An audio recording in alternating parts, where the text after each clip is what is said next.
Business Mulrines confirmed they have acquired part of the former Herdman's Mill site in Sion Mills. Recruitment is set to begin in the near future, which will result in a significant number of new positions.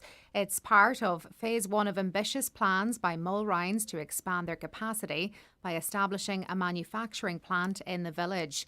Mulrines chairman Peter Mulrine says they selected Sion Mills for this expansion as it is a suitable location for their investment. Well, this type of thing happens, it really, puts question marks.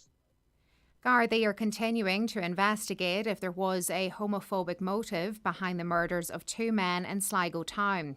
58-year-old Micheal Snee and 42-year-old Aidan Moffat were found dead in their homes earlier this week.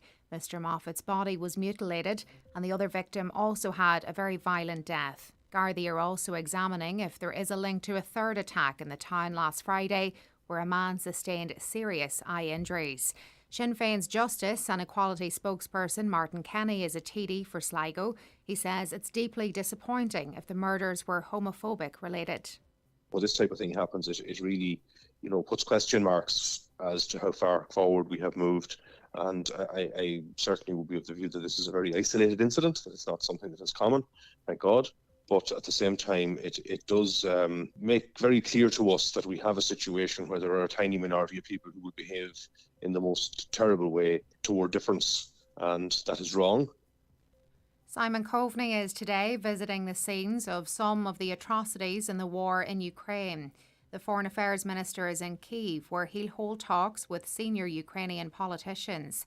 He'll visit Bucha, where the bodies of civilians, some with their hands tied behind their backs, were found in recent weeks. Minister Coveney says he's privileged to be there. We're focusing on what Ireland can do in terms of political support, military support, support in the UN Security Council, support of the International Criminal Court to investigate and prosecute war crimes where and when they've taken place. So there's a lot to do in one day, and it's a privilege to be here. And there's calls for a renewed focus on Buncrana Leisure Centre. The town and surrounding area has been without the facility for many years now, with a campaign to reopen the amenity ongoing. Plans to get the centre back up and running include a planned public consultation. Cahirla of Donegal County Council, Councillor Jack Murray, says many other important projects in the town have progressed recently, and it's time that the leisure centre move forward too. I propose that formality is dealt with, that we get out there, we get talking to the public, we show the design that we have in place, and I'm delighted that it's been sold now. It's been extremely exciting. I look forward to seeing that. I hope that it will be extremely exciting, but the most important thing is that we progress, we move forward, we deal with whatever needs to be dealt with, and we get diggers on the ground as quickly as is humanly possible.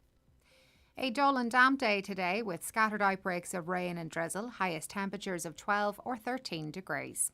We're back with more 10. Until then, good morning.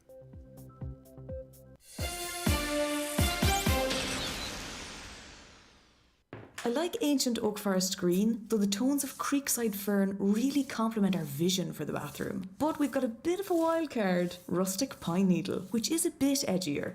EBS understands how important these decisions are in your new home. So come talk to us about our green mortgage if your home is BER rated B3 or higher. Find out more at ebs.ie. Lender criteria, terms and conditions apply. Information correct 24/2/2022. Valid BER certificate of B3 or higher required. EBS DAC is regulated by the Central Bank of Ireland. And now, it's time for the talk of the Northwest. The 9 to Noon Show with Greg Hughes on Highland Radio. And a very good morning to you. 4 minutes past 9 on this Thursday, the 14th of April. You're very welcome along to the 9 till Noon Show. It is a Thursday, but we're off air tomorrow as it's Good Friday, so we've moved proceedings forward.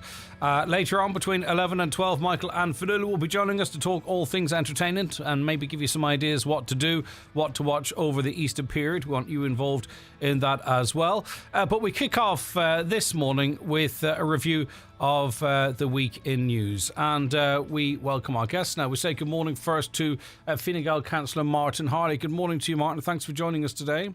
Good morning, Greg. It's good to have you with us. Anya McGinley is INTO Central Executive Committee representative for Donegal Leitrim. Good morning, Anya. Good morning, Greg. It's great to be back. Yeah, great to have you with us again. And Susan Meehan, Chair of the Donegal Ógra Fianna Fáil National Events and Campaign Manager. Susan, good morning to you.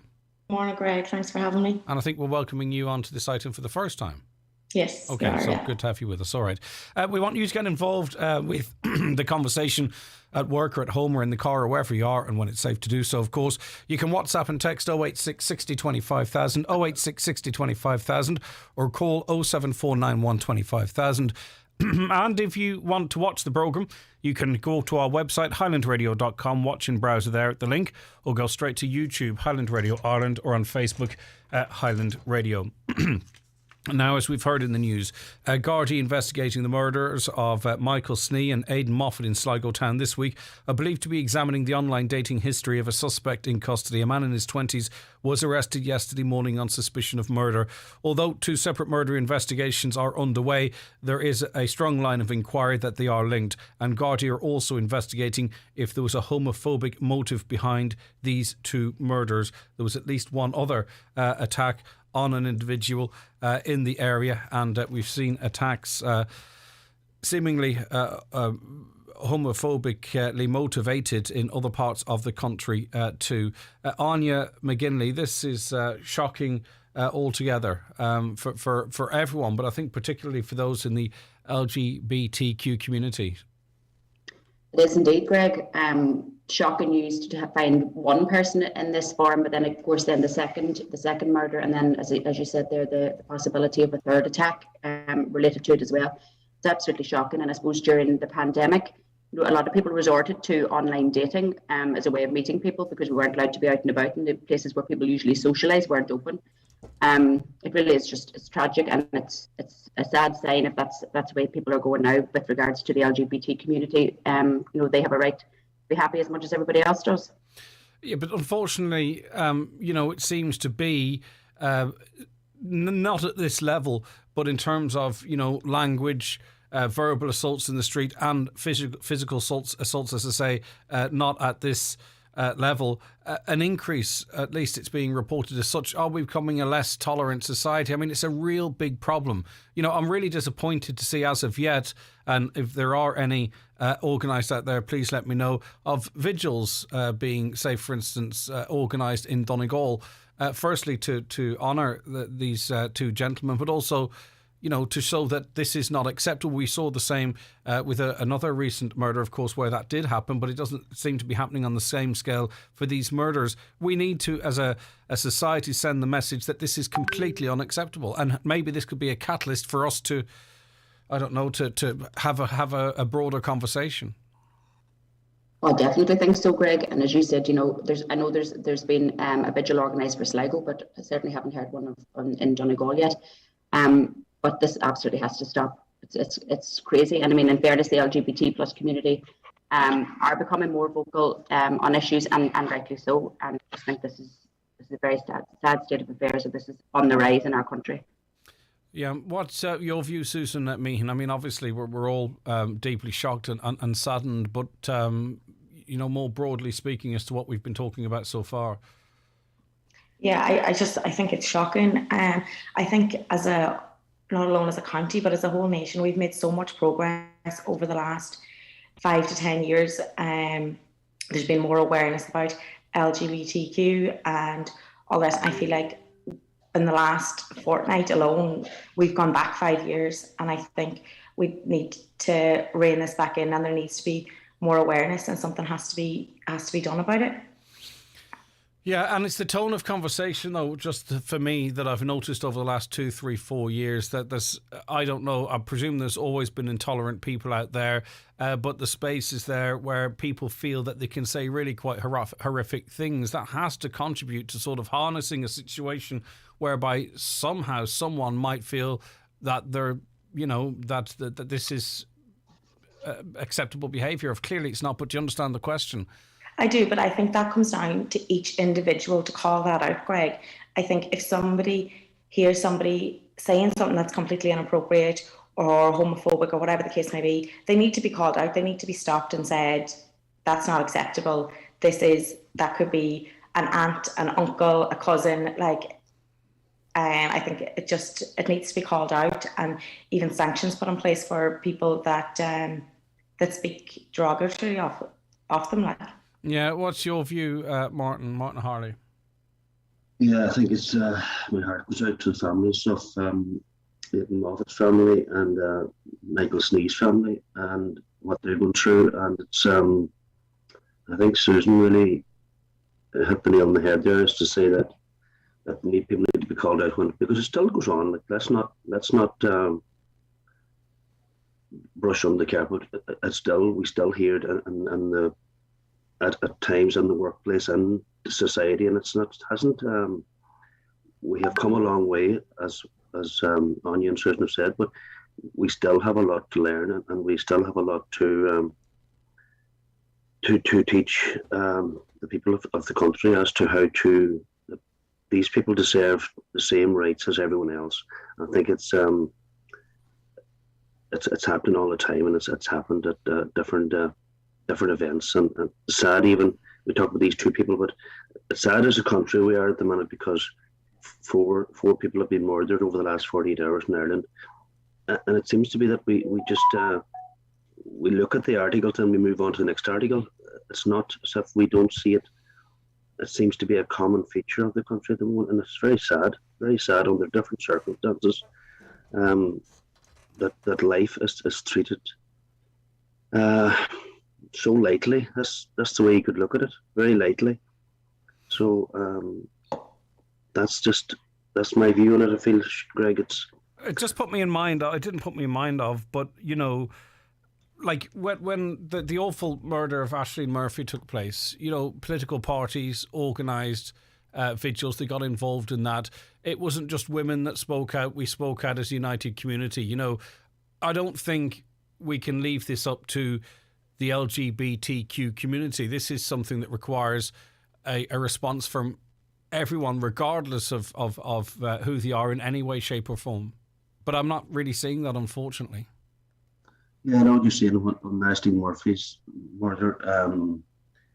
The whole country was outraged. And I know what you're saying now is that there hasn't been the same. And I think maybe is that possibly a sign of what I'm trying to get at, Greg, is that we may have come a long way, but there's still a long way to go as to how we treat different types of people in society. That we may say everybody's equal, but when it comes down to it, the way it happens, it's questionable. And Anya, in bringing Aisling Murphy's name into it, I don't do it with any disrespect whatsoever. But do you understand the point I'm trying to make? That was a unified national response, and I think it was you referenced a vigil taking place or being organised in Sligo, but is being organised by the LGTB community. I just think this requires a broader, more right across the country response, but it just doesn't seem to be quite there as it should, in my view. I would agree with you, Greg, and I think it shows, I suppose, that the country maybe, like I suppose the other panelists have said the same thing, that we aren't as open to the LGBT plus community as we should be. I know from an INTO perspective, we promote the Different Family Save Love campaign every year, again, to promote the idea of LGBT, because certainly we've got families in every school from the LGBT plus community, and I think that it needs to be promoted, it needs to be recognised that there's different families out there. But and on that, I think often we say, if we're talking about other issues, we need to do more education in schools. I think in terms of this issue, there's great work being done in schools. It's just somewhere down the line that it's being undone. I mean, we don't have to go too far back to look at the language that was used and the terminology that was used outside Leo Varadkar's home and videoed, and people thought that's okay to put on the internet. Do you know what I mean? They thought, well, what we're saying is okay. You can say that, you can video it, and you can publish it. Yeah, I agree with you again, Greg. And I mean, I suppose that's the idea of social media, that people do think that they can post as they wish. There's less guidelines there for social media use, and thankfully that is changing as well. But I suppose I think between the Aisling Murphy case as well was that was a young teacher that was out for a run. She was doing no harm. I'm not saying that either of these two gentlemen who were murdered in Sligo were doing any harm. The motive seems to have been LGBTQ related. I suppose that's what the Gardaí are looking at the moment. But I mean, at the same time, it is still a racist attack and it shouldn't be happening. And definitely tougher sanctions need to be put in place for these people. Yeah, for sure. And no more. Obviously, we always have to do our best to protect ourselves, but no more than going out for a run. There's no blame associated with that. Using an app, there's no blame associated in that it is always the perpetrator that is to blame. Okay, that's the voice there of Anya McGinley. We're also hearing from Susan Meehan and Councillor Martin Harley. We'll be talking on our next topic and returning to that, by the way. Keep your calls, comments coming in 086 60 25,000. But first, we take this short break. Let's call out his name. Mike Denver in concert with guests Philomena Begley, Ray Lynham and Brendan Shine at the Millennium Forum Derry on Saturday, April 23rd. Tickets at the theatre box office. That's Mike Denver in concert at the Millennium Forum with Philomena Begley, Ray Lynham and Brendan Shine on Saturday, April 23rd. Stricter schemes may be needed under new cap. For more in this week's Irish Farmers Journal is Paul Mooney. Farmers may have to do more to receive scheme payments from next year. Ban on turf sales to go ahead. Farmers to escape tax hike and green diesel. Grain prices hit record €300 per tonne. And we've top tips for breeding and reseeding. Plus, don't miss your free 48-page crop protection magazine inside this week's Irish Farmers Journal. On sale now. Thank you for filling out your census form. Your census enumerator will soon call to collect it. If you have any queries, visit census.ie or call 0818 202204. Census 2022. Be counted. Flanagan's massive half-price store clear-out sale is now on in Buncrana. 50% off Irish-made sofas, tables, beds, wardrobes, rugs and occasional furniture. Pay today and take it away. Furnish your home for half price. Don't miss out. www.flanagans.ie. For all those who like being together. Let's go to the beach, everyone, and leave no one behind. Should we go get Julie? With 7 modular seats, there's room for everyone in the all-new Dacia Jogger. On the road for just €7 per day. See for yourself at Highland Motors Letterkenny today. Bigger, cooler, Jogger. Terms and conditions apply, subject to lending criteria. Payments drawn monthly, see dacia.ie. Are you ready? Yes, Chris. Question for £1 million is, what do Crawford tiles do? Is it A, tiles, B, wooden flooring, C, bathroom suites, D, 5-day bathroom refits? All 4. You've just won £1 million! Well, not really. After taxes, you lose a bunch of money, but hey, whatever. Crawford Tiles, Castlefin, 07491 43942. Okay, so one of the stories we got the biggest reaction to on the programme this week was the news that, or the proposals or the plans to ban the sale and supply of turf. So we got earlier in the week, it seemed, the Greens were floating it publicly, that from September 1st, if you were to sell turf, it would be illegal. If you were to give it to a neighbour, elderly neighbours, whomever it might be, if you wanted to help them out, that also would be illegal. Eamon Ryan yesterday doubled down on that. Then the Taoiseach, Leo Varadkar, told his parliamentary party that the plans were being paused. And then we heard from Pascal Donoghue this morning that says, well, we haven't even discussed this at government level, in a bit of a swipe, if you ask me, at the Green Party. But I don't think that was picked up on, but that seemed clear what he was doing to me. Right, okay, so we'll start with you, Susan Meehan. I mean, we can understand, everyone, I think, hopefully can understand why there would be a pushback on this. You know, we're talking about a just transition. You know, a lot of people rely on turf. A lot of people, by the way, not the small amount that some would claim. A lot of people rely on turf for heating, for cooking. There's a cultural element to this. I mean, the Greens must have known there would be a big pushback in rural Ireland, at least, to these kind of proposals. What do you think, Susan? Yeah, like, I think, firstly, Greg, the timing of this announcement was horrendous. Like, whether we like it or not, we're in an energy crisis at the moment. So I think it was almost a bit of scaremongering for, say, older people. There's a lot of questions around it. Like, how is this going to be policed? Don't get me wrong, I completely understand where the Greens are coming from, that, like, in regards to the environmental issues. But where does the people that rely on this turf, like the older generations, that a neighbour might cut it for them, a niece or a nephew might cut the turf for them, and they're relying on this, where does it go from there? I'm not quite sure was that even thought out. Well, just in relation to the policing, and people make this point. Look, we for 2 years, most of the country stayed in their house. You know, they didn't go 2 kilometres or 5 kilometres beyond their house. They wore masks even in their cars, even when they weren't expected to do so. You know, obviously the guards were enforcing this, but you weren't going to get a guard to tell you to do a lot of this stuff, but you did it. People were compliant, and that's what happens, isn't it? When laws are introduced, yes, some people will carry on cutting and selling and passing on turf, but I think the majority, because we're a compliant nation, just goes along with it, and therein lies the success for the decision makers. Yeah, and I do agree to some extent, but Greg, there is going to be houses and families that rely on this supply of turf. And there was no alternative put in place. I heard Eamon O'Keefe saying during the week that there was no retrofitting grants available. There was no renewable fuels coming on stream to supplement this. So I think Barry Cowan is almost suggesting a transition to a phasing out of turf, which I think is far more agreeable. It gives people the opportunity to get alternative fuels, organised renewable fuels. So yeah, I think there is a meeting with him and Ryan this week to try and come to some agreement that this is, like, we all agree that this has to be done at some point, but in what way it's going to be done, I think that needs to be looked at again.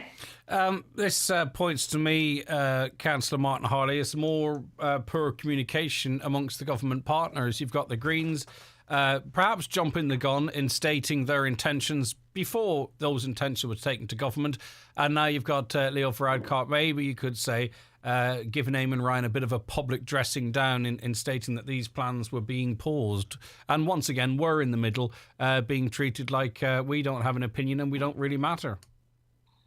Yeah, it was as Susan says, it's been the timing of all this, like it's a bit ridiculous, really. Well, we should be used to it. They're introducing a carbon tax at the moment to discourage us from using fuel, yet the price of fuel has gone through the roof. So we should be well conditioned to the timing problems at the moment, I would say. Oh no, yeah, because when you look at it's about 1,300 for 1,000 litres of oil at the minute, where it would have been 400 about 2 years ago, and then we're told that I suppose west or east of the Athlone, the people don't see this as an issue. This is probably a West of Ireland issue where a lot of people have been cutting turf and using it as one of their fuels. Maybe so. I know I spent my youth many here in the bog cutting turf as well, so I know all about it and got the sore backside of it and all that. But it's part of our culture, and it's I mean, people are struggling at the moment with household bills where they reckon that heating of a house could cost an extra €1,000 this year. So, and there's nothing. Okay, there's some things being put in place there at the minute, but nothing that will counteract that €1,000 that people are going to be doing. And I think that okay, there are benefits long term for health benefits for fossil fuels to be to come out of the system, but we have to do it in a strategic way that people are opportunities. We talk about retrofit grants of coming in now, but they're not.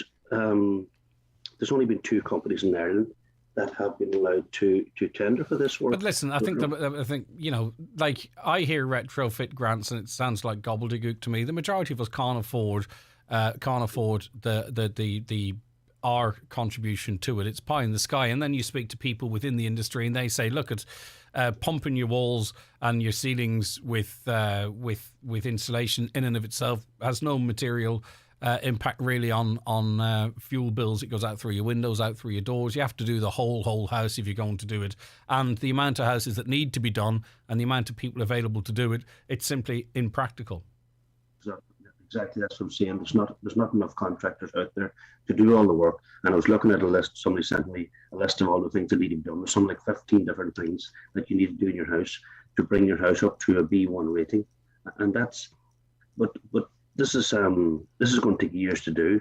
So we have to coincide with that. We have to look at the ruling out of fossil fuels. We have to work on that and do it all together, that it all comes together at the one But you're time. saying that and it sounds good, but that's not the direction of movement with the government. You know, I mean, of course, this seems like a little bit of a spat between Leo Varadkar and Eamon Ryan, but yet they persist with the carbon fuel increases. They are going to persist at some point, whether it's September or not, with the banning of turf, and we have no viable alternatives. The exact same you could say of trying to push us onto public transport. Where is it? This is no disrespect to those involved in providing a network in Donegal, but unless it goes past your front door or somewhere close to it, it doesn't really exist. Yeah. Well, see, that's what suppose we, as an elected councillor, I have to put pressure on TDs and senators to ensure that this doesn't happen in September, that this has worked. And that's what we have to do.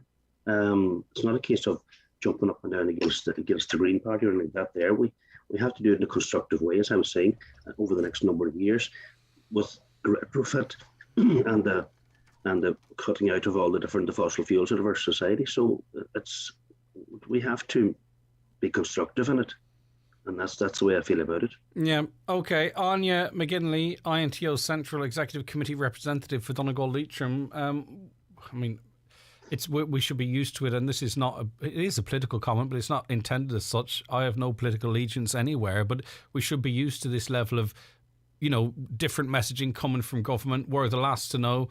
We're the first to be leaked to. What do you think of this whole debacle and where it needs to go from here?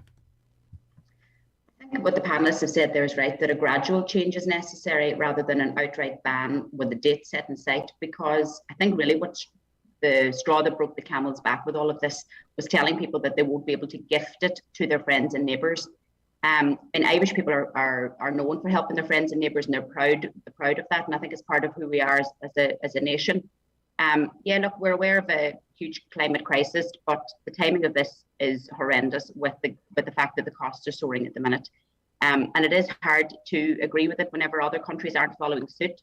We're taking in turf here from Latvia at the moment. From Latvia, it's unbelievable. And I understand the backlash against the Green Party, because it just beggars belief, to be honest. We don't have a sustainable, renewable source of energy here in Ireland. And we're looking to move away from a sustainable source of fuel. This is going to hit older people and rural Ireland yet again. And what it just seems the way we operate here is that something is thrown out. You let the public argue over it, east versus west, rural versus urban. You let the dust settle and then you make your decisions. That's what it feels like to me. Like, I would be interested to know who actually really leaked this in the way it was leaked, and what was their motivation for doing so. Was it the Greens? I don't know. Was it other members of the government, other political parties trying to damage them? Who knows? But whatever way, it's us again being treated with the disrespect. Absolutely, yeah. And it seems like, I think it would be more beneficial to put the feelers out to see what people think about it, and maybe make a suggested date, but not to say this is coming into law on the 1st of September, that it would be illegal to cut turf, it'd be illegal to sell turf, it'd be illegal to gift it to your friends and neighbours. Put the feelers out there and maybe do a bit of a survey. Certainly not the way it's been handled at the minute. It's ridiculous. Yeah, but there is almost a pattern on programmes like this, I think. And I'll put this one to you, Martin, because you're an elected representative of a government party, is that we all often are on the same page, as it relates to some of these government policies.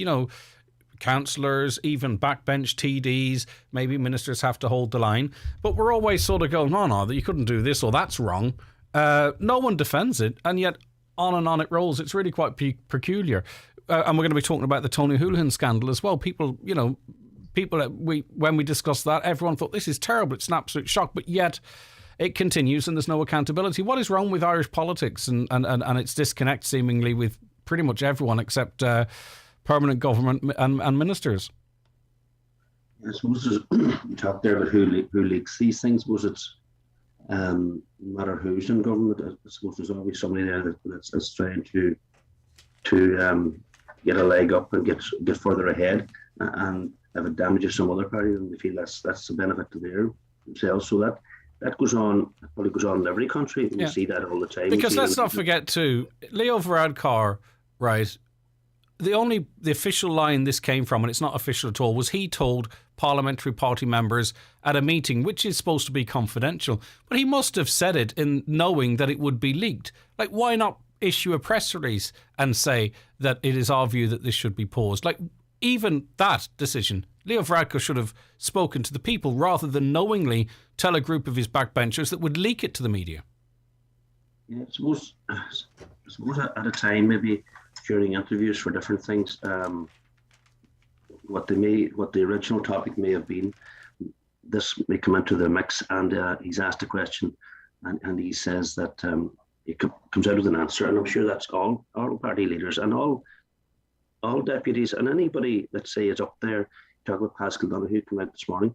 Anybody that wants to maybe think that they have a chance of getting to a leader of the party, they all take their own views at different times. I feel it's going to.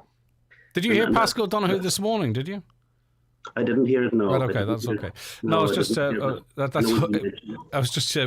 thought the tone of his remarks were quite interesting. Listen, thank you very much, all of you. Stay right where you are. Right. A compliant nation says a call of turf smuggling will put pay to that. There is a cart before the horse plan. When are people to get 50 to 75k to retrofit their houses? Listen, I don't say this if it's something that we should necessarily be proud of, but what if we're told to jump, generally speaking, we say how high. Greg, I would like you to ask your panel, how does the government think that it's okay to stop the sale of turf in September, but it's okay for the government to buy it in from Germany? Thanks, Ewan. And on you reference that. The people's land, the people's turf, says another caller. Greg, this morning, early on News Talk, Minister Eamon Ryan said there is no pause. That comes in from Mary, yes, of course, but the official line, as official as a leak is coming out of the Fine Gael Parliamentary Party meeting, is that it is paused, and Paschal Donohoe effectively said that himself on another radio station this morning. Good morning, Greg. No one really Irish is going to pay a blind bit of notice to this turf law. The people are power on this one. We shall see.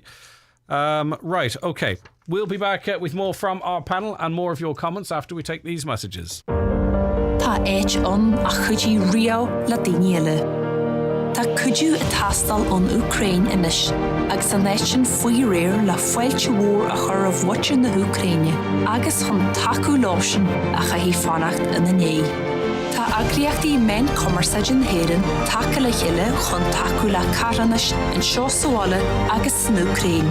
Jane do chuidinis ag Ireland for Ukraine .ie. Right, so it's rain resistant. Oh, yes. Sun resistant? When there's sun. Dirt resistant. You betcha. How about more rain resistant? Yeah? Well, this is Ireland. Sandtex. If it's outside, we've got it covered. Sandtex exterior paint. Available from your local Home Value hardware stores nationwide. Celebrate the long weekend with Top Oil and the year of free fuel. There's more than €55,000 in prizes to be won. Sign up for your chance to win at topoilwin.ie. Are you thinking of making the switch to electric? Come visit us in iMotors, Donegal's SEAI EV Dealer of the Year 2022. We will answer any questions and help you make the switch. With our award-winning lineup of Kia EVs available now, come visit us at iMotors in Letterkenny and Malin. Are you passionate about customer service? Then Concentrix wants to hear from you. Right now, Concentrix is recruiting work-at-home customer service advisors to join our growing global business in Donegal. If you're looking for an exciting opportunity where you can earn, learn and grow, apply today by searching Donegal at jobs.concentrix.com. It's the Right Price Tiles and Wood Flooring half-price sale. Get up to 50% off everything in store. All kitchen and bathroom tiles, all wood flooring, all bathware, all cladding. Everything's reduced. It's our biggest ever sale. The Right Price Tiles and Wood Flooring half-price sale. Stores nationwide. Sale now on. Oops, a caller says we have a massive industry off the west coast of Ireland called gas. The parties that are in power at the moment have sold the rights under the circumstances we are in at the moment. We should take it back. The Green Party have blocked windmills being erected in areas because of wildlife. They can't have it both ways. Well, the thing about the gas is we use all of the gas that's produced off the west coast. We consume it all. We don't export any of that, and then we actually have to import more gas to supplement supplies. Greg, you're right. As far as retrofitting your house is concerned, most of us can't afford it. The grant is only a small change in relation to the overall costs. Of course we can't. They say it's around about 18, 20 grand, but sure, it's more than that, and most of us can't put our hands to that. Minister on Virgin Media last night said turf burning creates so much carbon when it's burned as it's very wet. Fact, turf is dried before burning. They want it gone as there's no VAT on it. Okay, that's someone who doesn't understand, the minister who doesn't understand how turf is stored and used then. Hi Greg, it's time the government is wiped out. It's coming to a stage in Ireland. There's going to be no living. It's time the Irish people wake up. They are like sheep. They take everything this government brings into law. Thank you. Listening to the conversation about turf, I'm wondering what kind of country we are living in. We're taking in thousands of Ukrainian refugees, which I fully support. But I have an 86-year-old uncle who can't afford to fill his tank with oil, but I'm not allowed to give him a bag of turf. Am I supposed to not give him turf? We need an even playing field. I really, again, and I fully respect your point of view. I think your point stands up absolutely without referencing us helping Ukrainians leaving a terrible situation in the short term. I think your point doesn't even need that. It's made perfectly. I don't think the two things are interconnected, but that's just my opinion. Right, okay. An external expert will be appointed by Health Minister Stephen Donnelly to carry out a review into the process around the planned appointment of Dr. Tony Holohan as a professor in Trinity College. It comes after the Minister received and considered a report on the matter from his department's Secretary General, Robert Watt, who, surprise, surprise, concluded that Robert Watt had done no wrong in the whole process. I mean, Anya McGinley, we'll start with you if that's okay. I mean, are we ever going to learn? It's just one thing after another and over again. It's nothing at this point. Nothing surprises me at all. I've been in the same panel, same idea as yourself there, Greg. It just seems like another example of the tail wagging the dog. You know, there's people in civil servants up high that literally are not held accountable for the decisions that are made. They seem to have more power than those that we elect to represent us. There does need to be a light shone on the workings at higher levels within the departments and the state quangos, because our politicians are held accountable by the public, but their state officials don't seem to be held accountable for anything. It's a case of spend money hand over fist, and no accountability is required. And I think we do need to give more power really to our Oireachtas reps, and for them then to hold their senior officials in the department to account. And the politicians need to regain power over their department. Yeah. Because I don't think really that the Oireachtas committees are strong enough either, to be honest. I think bureaucracy's just gone mad. It's completely clear at this point, isn't it, really, that at local level, obviously it's the executive that really runs the council. You can see sometimes the respect with which councillors' motions are treated. That would underline that. And at national level, really, if I'm looking for decisions, you look at the permanent government, don't you? I mean, that's the civil servants. These are the people that are making these big decisions. Like the fact that no one thought that this could blow back on the health minister, that no one thought that, it shows a complete misunderstanding or disengagement with the reality of Ireland today. Absolutely does. It's just beggars belief, to be honest, this is happening yet again, and I just think it really is a sad state of affairs that, as you said yourself there, Greg, the politicians are the ones that take the flak for it, but the decisions are made by the civil servants that are there long term. Martin, you must feel the frustration as an elected rep, really, with very, very little power, and that seems now clearly the same situation at a national level. That's really always been the decision. Well, not really. I mean, the councillors used to have much more power than they had now, and the council used to have much more influence than it does now. A lot of that's been taken away from councillors, and a lot of the decision making, the powers, Irish Water and many more examples have been taken from the council. So it hasn't always been the case. It's just been getting worse more recently, has it not? It's been watered down a lot, Greg, over the last, even since I'm in there 12 years. And the amount of powers that have been taken away from councillors, the only decision that you really have at the end of the day is the budget. And that's probably one that the executive don't want to deal with, because it's a tough decision, and that's been realistic about it. And it's the same with probably national budgets. Tony Holohan, I mean, Tony Holohan's a big loss probably to Trinity College. Let's be honest about it. Tony Holohan will go to. But in his own lunchtime, it was Tony Holohan that contacted Trinity College saying, you know, let's talk about what I could do for you. Yeah, but see, he can go to the private sector now. That's fine. Let him go. Twice as much. Brilliant, fantastic. Let the private sector pay him. That's great. And I'm sure there's other hugely talented people, maybe even the odd woman, that could come in and take his position. And much does the government pay to Trinity College every year? Like, so part of the wages of Trinity College are paid for by the state as well. So it's a the hen and egg situation? So it's but at the end of the day, there'll be a lot of people like you take it. We talk about the elected reps. I mean, at the present time, when you see what's going on at a local council level, who would put their name forward for local politics when we can't even get a meeting finished only after about 3 or 4 attempts? So that's the same for people like Tony Holohan going to the private sector. He can do his week's work and go home. Right, okay, well, let me make a prediction. I said on last week's programme, in 2 or 3 days, that he would step away and he would outline exactly the reasons why. Here's another one for you. Before the year's out, he will be back in a position within the Department of Health or with Trinity or some other university. He won't be in the private sector. He will end up, before the year is out, back working either in some research form or other in the likes of a Trinity or the Department of Health.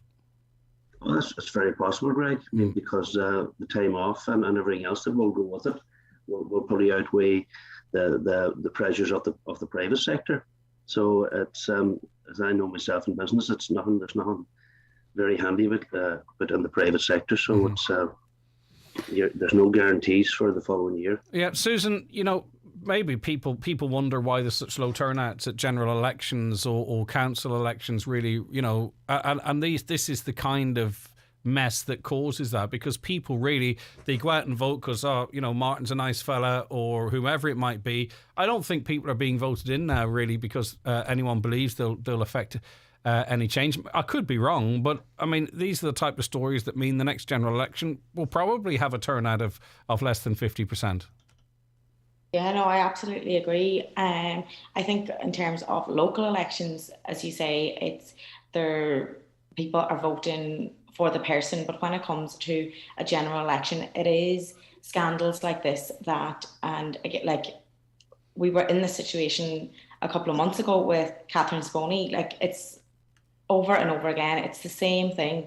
Like, me personally, I can't understand how there isn't a transparent process of appointments within the civil service, especially at that level.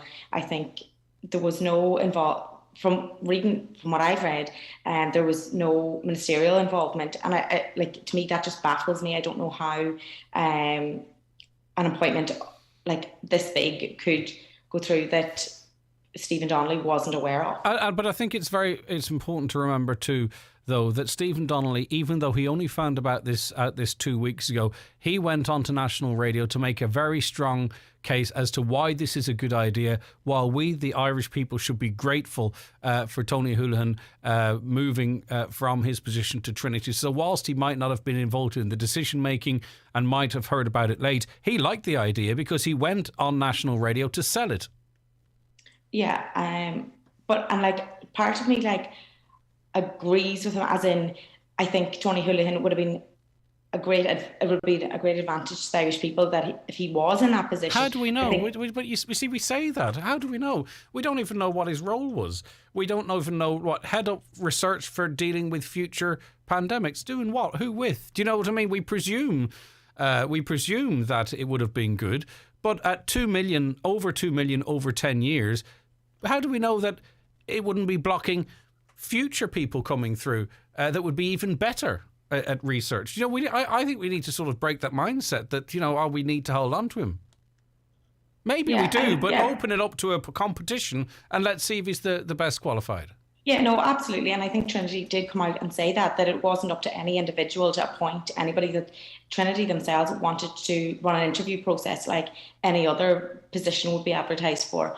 So I think this does come down to the department, and I think there needs to be, in terms of Robert Watt and Martin Fraser, I think questions need to be answered, and they are going in front of the Oireachtas I think towards the end of the month, and there needs to be, as Anya said, there needs to be accountability. But in your heart of hearts, Susan, don't you, that there won't be any accountability? that it'll be talked around in circles and there won't be any. And I don't think anyone listening to this programme expects there to be any accountability because we don't have really a record of that. No, possibly not. Like, I mean, it's the same thing over and over again. They're called before their Oireachtas and nothing happens. But I think that's where we need to make the changes. I think it might only take one case that somebody does get their P45, somebody takes I suppose accountability for their actions, and that might break the narrative then, that people might stop to think before they make appointments or they say something that they shouldn't be saying. Yeah, I get you. Anya, do you have any optimism that might happen? That might be the case. I think what Susan is describing is the direction that we need to be going in, but nothing really suggests that we are. I think bar the Gulf Gate, and then everyone came out and says, oh, they were found not to have broken any laws. We really mistreated them. So that you can almost wipe that from history. But where Susan wants us to go, is there any possibility, be it at all levels of Irish society where the civil service is involved, not all of them, by the way, because some brilliant civil servants, that sounds terrible, but I think people know who we're talking about here.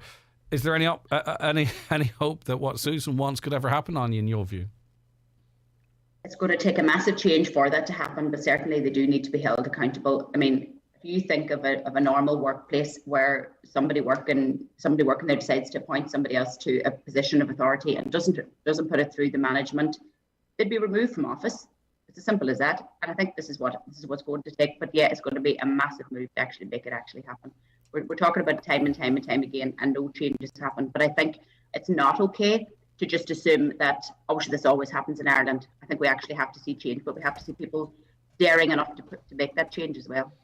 Okay, and just before we take the break, and in fairness, when I'm talking about councillors having very little influence, I kind of talking about the public face of it, council meetings, the motions and all that kind of stuff. But in fairness to the likes of Councillor Martin Harley and many others, in fairness, Martin, and I always try and be as fair as possible, an awful lot of your council work is done not in the newspapers or not on the radio. It's dealing with constituents on the ground, and I do recognise that you do get a fair bit done at that level, just to be absolutely fair.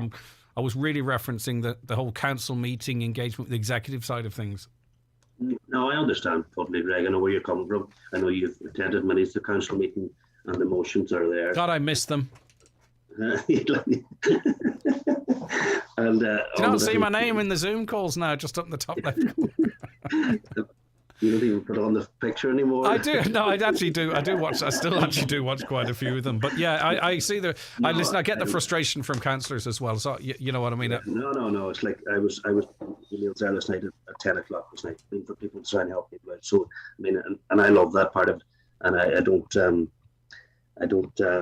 get too excited. If you know yourself, I don't really put too many emotions into the council, because for that simple reason that I feel that. Okay, that you might get a headline in the paper, but that's all. To me, that's all a lot of the motions are about, is getting a headline in the paper. But that's not what I went into politics for.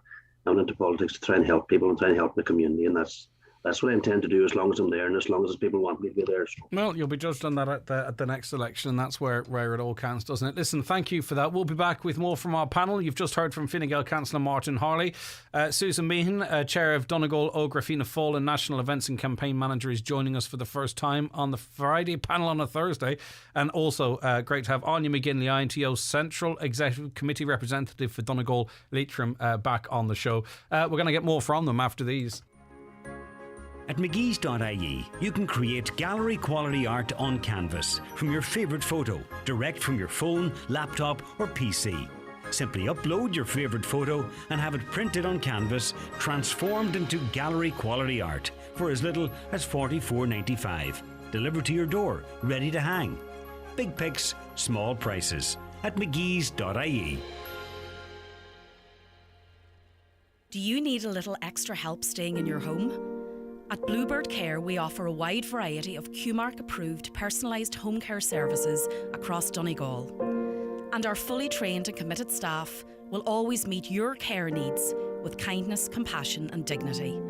To get your personal home care assessment plan, visit bluebirdcare.ie or call our care team today on 07491 29562. and bring care home.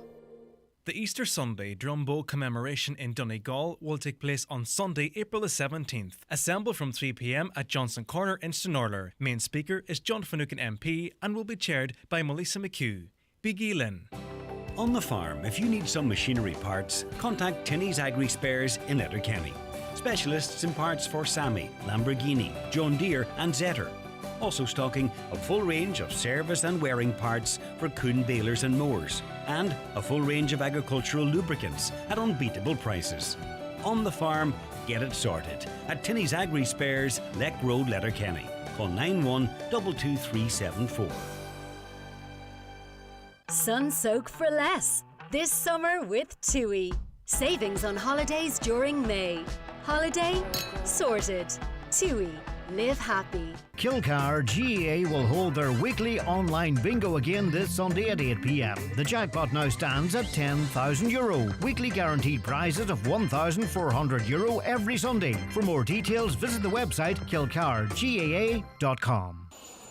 Highland Radio weather updates with Ireland West Airport. Thinking of a sun holiday with the family? You can now fly to Barcelona 3 times weekly this summer with Ryanair and enjoy some of Europe's best family campsites. Ireland West Airport. You're flying.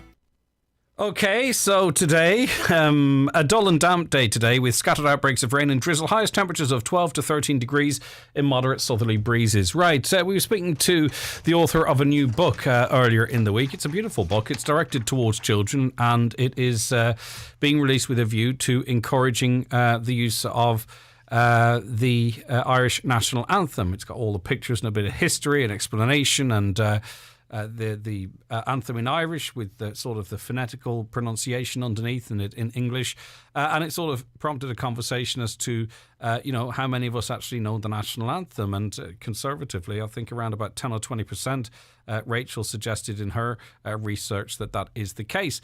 Anya McGinley of the INTO, do you think we should have more pride, or at least figure out how to be proud, and maybe employ our national anthem a bit more, maybe even more focus on teaching it in schools? What's your view? Well, I suppose, first of all, Greg, I have to speak on a personal capacity here because INTO don't have a policy on it.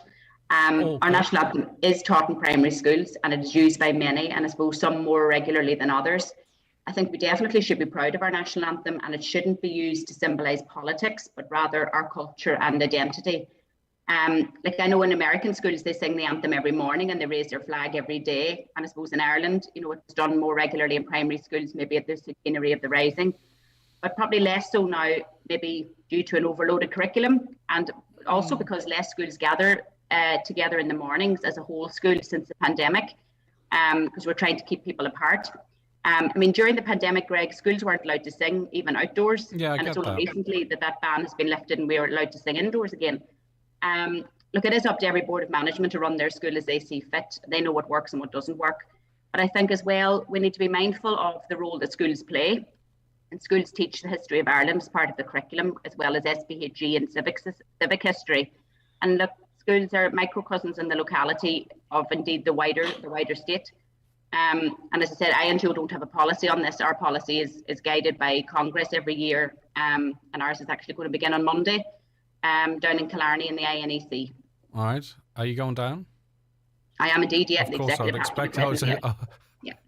was expecting you to go down. I look forward to that. Of course. Susan, what do you think? I mean, some of it may be because we can't get together and we can't sing and we don't have the time, but I think a lot of it maybe is down to, how we view our history or a bit of shame in celebrating things like our national anthem. I don't know. And of course, there's, with whatever might happen on the island of Ireland into the future and a border poll and what have you, maybe that would change the conversation even more so again. But what do you think as it relates to, should we be embracing it more? Should we be using it more? Should it be more, promoted more in our schools on a more uniform basis, Susan?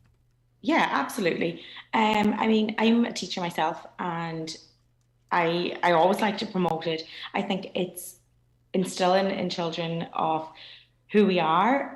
It's part of our culture, the same way as learning our Gaeilge, learning our football, our Gaelic football and our hurling. I think it's part of who we are, and I think we need to, for generations to come, I think we need to instill that in in the children today. Mm-hmm. They're used to singing it at football matches or, different things like that. But I think it's important that they know the history behind it as well. And sometimes I feel like they sing the words, but they don't understand the translation. So I think that it's important to teach that as well. Yeah, what do you think, Martin, briefly? Yeah, well, I suppose when you watch Ukraine there and the tragedies going on in Ukraine, and you see them singing their anthem out their windows and on the streets, and their cities being bombed at the same time, it showed you the pride that they have in their country as well. We have to treat it with respect. I used to find it strange, Buddy, growing up. I used to find it strange because at the end of the night in dances, the national anthem was always played, and I used to think to myself, people maybe in an intoxicated state wasn't really the correct time. Oh, the amount of rows I saw at that time of the night was just unbelievable. It was just when it all kicked off, like. It all kicked off, yeah, in the middle of it, and I'll say when you look at our sports and you see they go along the teams and they see who's singing the national anthem, and you might be lucky if you get 2 out of the 11 or 4 out of 15, whatever sport it is, that knows the national anthem. Suppose Jack Charlton brought in the granny rule, so a lot of them weren't even born in the country, so that probably is a difference as well. Right, well then finally, could you sing it? I'm not going to put you on, by the way, I'm not for a second going to expect, but could you get your way through it, would you say, Martin? Out of difficulty. Susan, what about you? I'm sure you can, because you're teaching it in school. And yes, I could, yeah. As well as Anya, I'm sure you could as well. Yeah. Yeah, okay. Which is not, we used to both working teaching, so that's kind of indicative. I don't think. I like the karaoke machine, Greg, so. Yes, but those around you don't like you going anywhere near it, is what I've heard. We could have a game actually to guess what your song is. My Way? I don't know. What is your go-to karaoke song? I don't have a few ones. Just say it. Go on. Your number American one. Pie. American Pie. No, that goes on for 10 minutes. I know, that's why I love to keep people in That's agony. just torture. Listen, come here, Councillor Martin Harley, thank you. If we ever do a charity concert, we'll get you up singing American Pie. It'll take up half the night, though. Councillor Martin Harley, thank you very much for joining us. Great to have you with us. Thank you. Thank you. Okay, Susan, thank you. You'll come back. It wasn't that too awful an experience? No, not too bad, Greg. Not too bad. All right. Listen, great to speak to you and see you, and thank you very much for joining us. And last but not least, Anya, good luck with the conference next week. Of course, it's a busy week. I was at one of them. I think it was in Donegal Town, probably 15, 16 years ago now at this stage. But anyway, thank you for joining us, and good luck next week, of course, as well. Thanks very much. All right, take care of yourself. Right, okay, that was our Friday panel on a Thursday. We'll be back with more on the programme. Actually, do you know what, before we do, ding dong, this is your final call, and this is your final call because we are going to make the draw for our big holiday draw at 11:30 on this programme. It's €10,000 to spend on your holiday of a lifetime. That means you can jet off to do the whole thing, Route 66, Florida, everything. I keep saying America because I don't travel much, so I know nowhere else. I've never been there. Or you could go back and forwards to Turkey 5 times, get a bit of work done on your teeth or whatever it might be. I don't know. So it's up to you. It's 10,000 of a holiday voucher to use as you wish. And also on top of that, we're going to give you €5,000. It's labelled as spending money, but as I said yesterday, if you want a new bathroom, use it for that. You don't have to let on. It's your €5,000 in cash. So we have a €10,000 holiday voucher, €5,000 in cash. The draw for which is going to be made at 11:30. Now, if you want to enter, you can up until 11 o'clock, and you have as much chance of winning by buying your ticket now as you had of winning if you bought it 3 weeks ago. And I want you to obviously only buy tickets if you have a bit of spare cash and you want a bit of fun. All right, tickets are 1 for a tenner. But if you want to gift them to family or friends, Easter gifts or whatever it might be, you can get 6 for 50 or 10 for 80, right?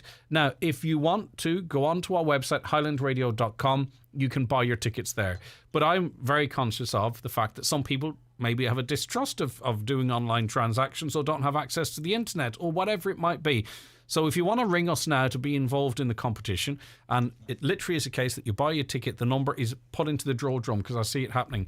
You can call us right now on 074 91 25,000 to buy your ticket and go straight into the draw. So if you want to buy a ticket, either go online, but if you prefer, you can call us right now. We've got a team taking your calls on 074 91 25,000. And me, And Fionnuala and Micheal and the whole radio station look forward to giving someone that prize of a lifetime at around about 11:30. So if you want to enter, and you can enter, get on it quick, because the lines close, the portal closes at 11 o'clock. Right, it is 10 o'clock, which means we take a break for the news and obituary notices. Rejoin us thereafter.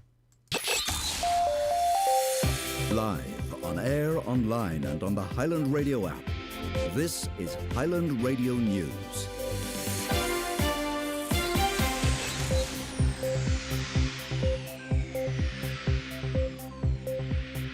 Thanks, Greg. Good morning. Gardaí are continuing to investigate if there was a homophobic motive behind the murders of two men in Sligo town.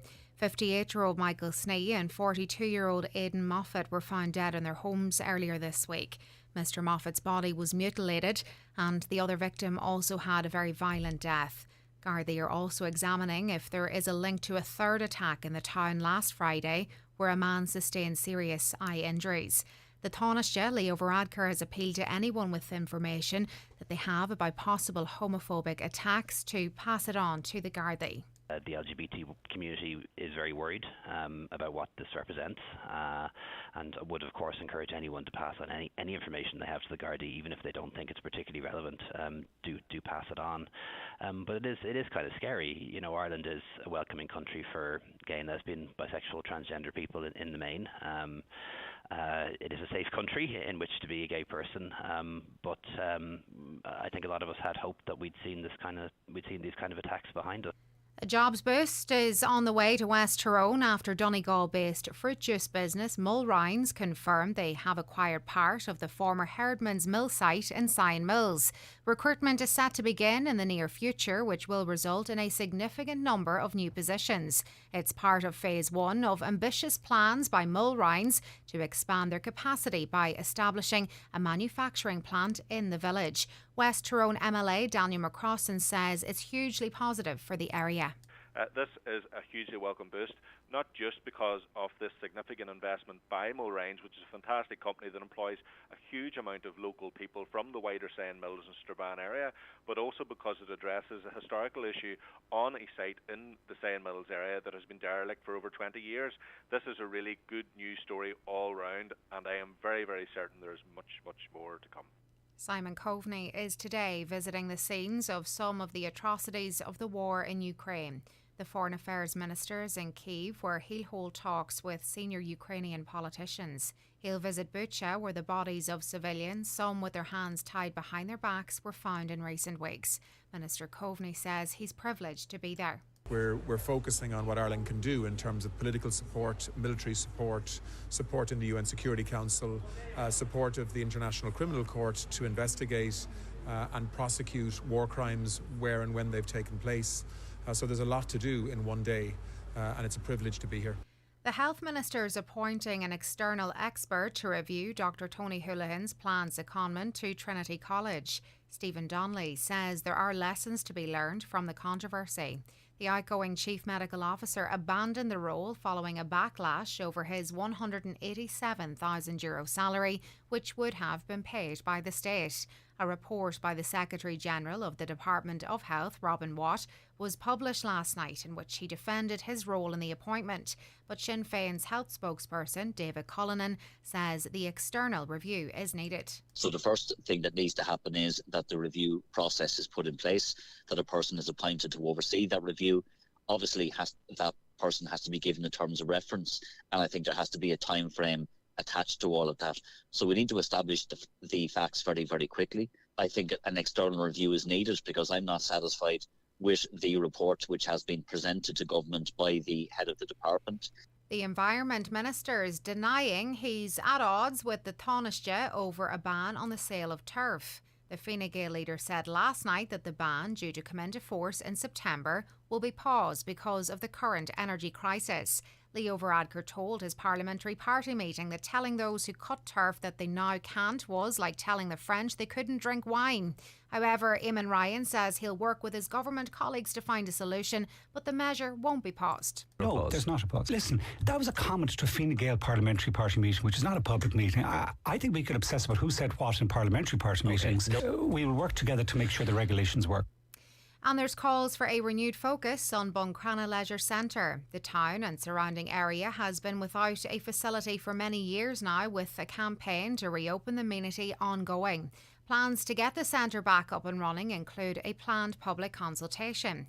Cahirla of Donegal County Council, Councillor Jack Murray, says many other important projects in the town have progressed recently and it's time that the leisure centre move forward too. I propose that formality is dealt with, that we get out there, we get talking to the public, we show the design that we have in place, and I'm delighted that it's been sold now. It's been extremely exciting. I look forward to seeing that. I hope that it will be extremely exciting, but the most important thing is that we progress, we move forward, we deal with whatever needs to be dealt with, and we get diggers on the ground as quickly as is humanly possible.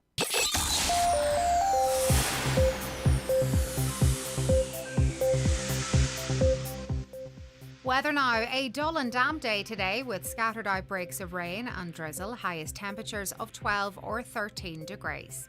That's it for now. We're back with the headlines for you at 11 o'clock. Until then, good morning.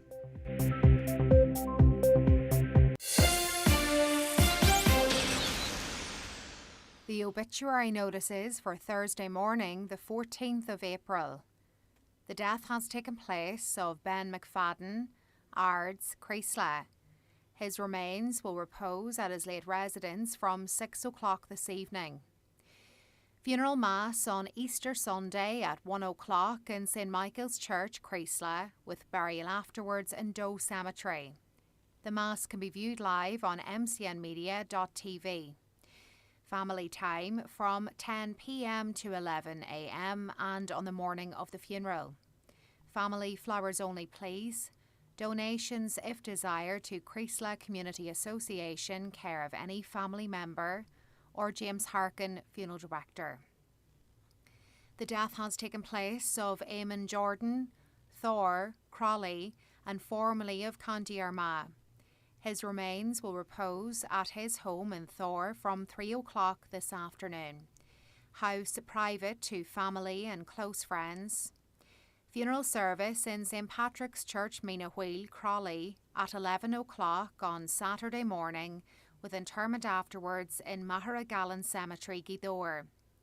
The funeral service can be viewed live on Kieran Rorty, Funeral Director's Facebook page. The death has taken place of William Gallagher, late of 18 Lismore Park, Sion Mills. Reposing at Quigley's funeral home today from 7 p.m.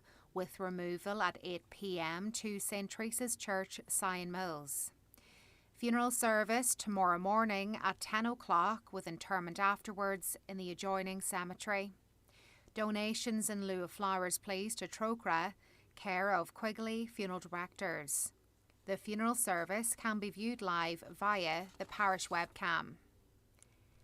The death has taken place of Rebecca Jane Spratt, née Russell, 20 Oaklands Park, Letterkenny. Rebecca's remains are reposing at the Eternal Chapel of Rest, Mountain Top, Letterkenny. Removal from there this evening at 5:30 to Conwall Parish Church to repose overnight.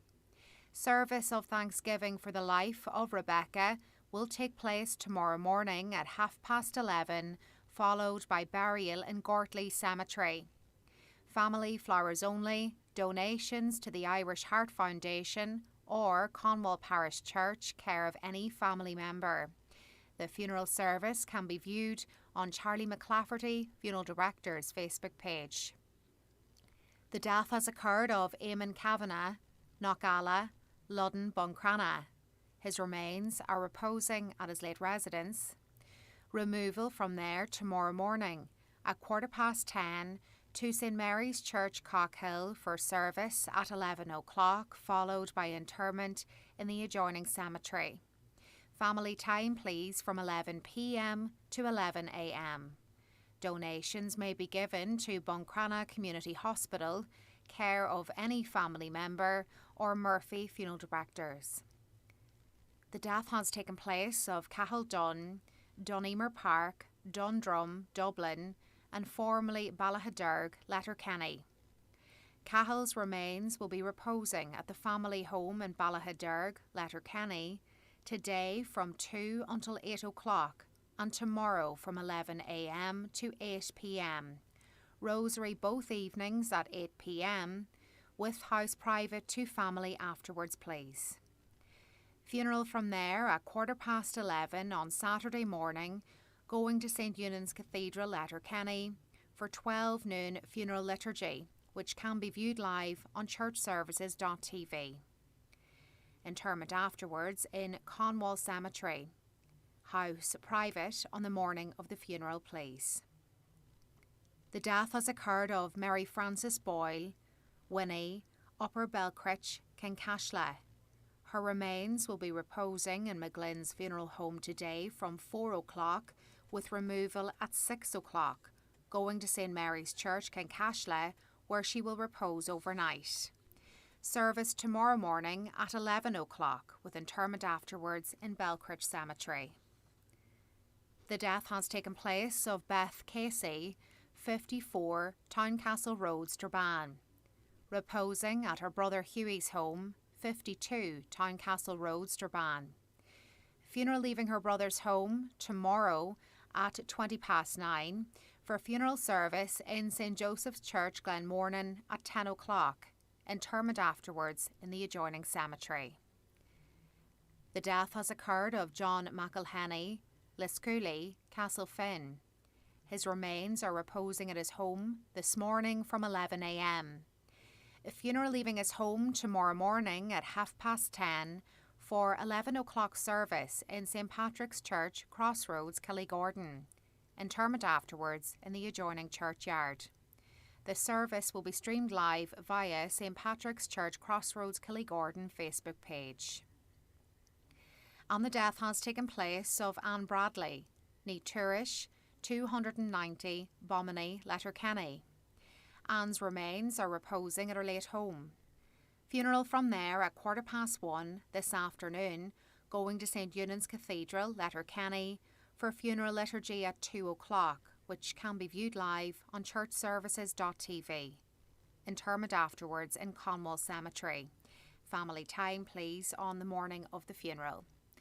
For more details, including any family health guidelines for wakes and funerals, please go to highlandradio.com.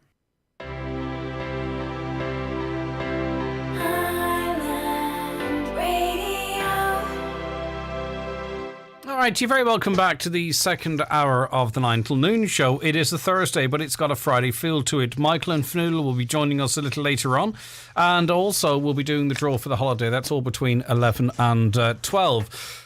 In between now and then, though, we've got some important topics to discuss with you. We'll be continuing our coverage of the awful events in Sligo, and we'll be getting an update on some seemingly positive news as it relates to the landing of fish at Killybegs. You would have known if you've listened to this programme, we've given extensive coverage that fish, boats full of fish were being turned away from Killybegs because of a difference or a dispute, I suppose you could call it, over how these fish are landed.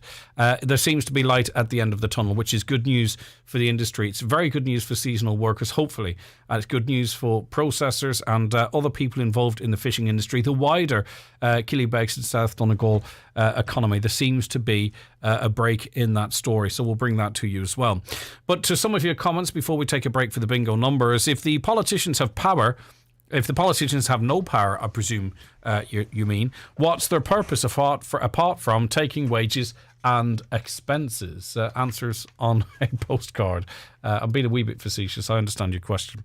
Hello, Greg. My sister was due to start chemo today after having surgery for breast cancer before Christmas. On Wednesday, she was told that her appointment in the local hospital was cancelled and that she would now be put on a waiting list.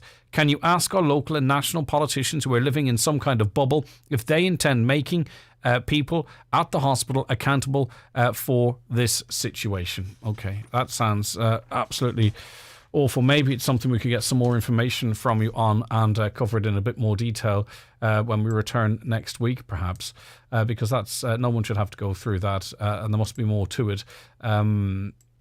So we'll chase that up if you want us to. Does the panel know that it was Robert Watt's department that sanctioned Dr. Tony Holohan's role, and then he was asked to look into it? It's a conflict of interest.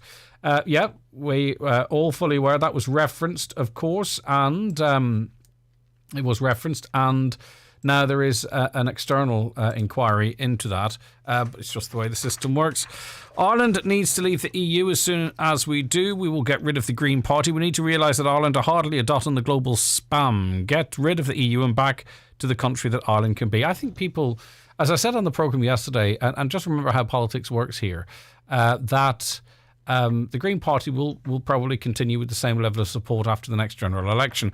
And let's just say that the opinion polls pan out about who can form the next government. Sinn Féin's on around about 33%, but Fianna Fáil and Fine Gael combined are on 44%. You chuck in another 3 or 4% with the Greens, and I know it doesn't precisely work like this because the percentages don't necessarily work out as into seats. Then a few independents, and there you are. The government is back. This current government is back. Sinn Féin, if they do as well as they do and they want to get into power, they have to get into bed with someone. I don't think a minority government would work here, and I can't see them getting a majority. So who do they go to? Who could they align themselves with? The betting money might be Fianna Fáil, Sinn Féin working together. Who's to say? Maybe even the Greens might be in there. I don't know. So I don't think people think that after the next general election everything is going to change drastically and parties will be wiped out. That's simply not how, in my view, how politics works, and certainly it's not how it works in this country. Wait till you see after the next general election the makeup and what people will have to do and the compromises they will have to make to form a government, and then obviously they will argue that it was done in the best interests of getting a stable government because Ireland's in difficult times and needs blah, blah, blah, blah, blah, blah. This coalition is a bunch of clans controlled by Europe, and when we have a small group like the Greens making silly decisions, the world is laughing at us. I would say the world probably applauds the Greens trying to ban turf. That's probably what the problem is. Aisling Murphy's death was absolute hysteria at the time. Every killing is despicable. Please stop saying one life is more relevant than another, no matter what the gender. I think you're missing the point here. The reason, and I think it's quite justified, the reason there was shock at Aisling Murphy's death was that it was someone who was out running in the middle of the day in a public area and their life was wiped out. They were taken, and it caused great anger, and it highlighted what an awful lot of women feel. Don't forget the broader conversation at the time that a lot of women feel threatened in public. They don't walk alone. They don't walk at night. They walk in groups. There is a fear that something could happen. Most women have had some sort of intimidation on the street. That is why there was such a reaction then, and I think it was justified, no more so than the murder of these men highlights what an awful lot of people in the LGBTQ community feel on a daily basis. This is what many in that community was waiting to happen. It's happened before. So I think it's on all of us to unite regardless, to support people and say as a society we say enough is enough. This cannot happen. But again, I take your point and I appreciate your comment. In Ireland, 1 in every 4 people aren't born here. I lived in England for over 20 years and the British national anthem was never sung. People seem to hold on to their own national anthem if they are born outside of Ireland. It's not about the national anthem. I mean, I can't... I mean, I know you lived in Britain there, but I mean, to almost to a fault, the British are very patriotic. I don't think you could ever say that they're not. Because they are, and if you meet them on holidays, they're very quick to let you know, and within their own confines as well. So I don't think that's an accurate comparison. But listen, if anyone else agrees or disagrees, it doesn't really matter. I'm just bouncing it off to create conversation. 086 60 25,000. Your WhatsApps and texts, or call 07491 25,000. It is jackpot day today. Who's to say between the jackpot and the holiday we could be giving over 20,000 euro away today. Anyway, here's your chance to win on the bingo. It's time for NCBI Bingo on Highland Radio. It's Thursday, April 14th, Jackpot Day. Today's jackpot is €6,000. Today's jackpot number is 28. You're playing on a pink coloured sheet. The reference numbers is 14. It's game number 15. The numbers are 55, 24. The number 8. 52. 32. 81. The number 2. 66. 26. And 61. Phone your claim to 9104833 before 8 p.m. tonight, leaving your name, contact number and the name of the shop who you purchased your book. Get all your NCBI Radio Bingo information at highlandradio.com. Do you have unused and unwanted pesticides and empty chemical containers on your farm?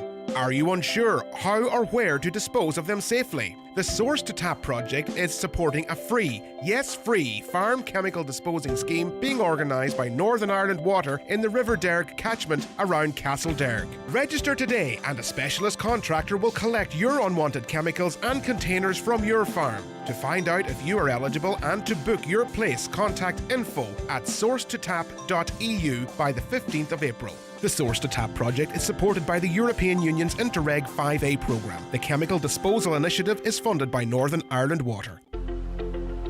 For a huge selection of furniture, all at one showroom, pull into Grow Furnishings in Letterkenny. Sofas, beds, wardrobes, tables and chairs. Also a range of carpet, vinyl, rugs and laminated flooring. If it's time for a change, it's time for a visit to Grow Furnishings. Grove deliver throughout Donegal, Derry and Tyrone. Be inspired at Grow Furnishings, Kiltoy Road, Letterkenny.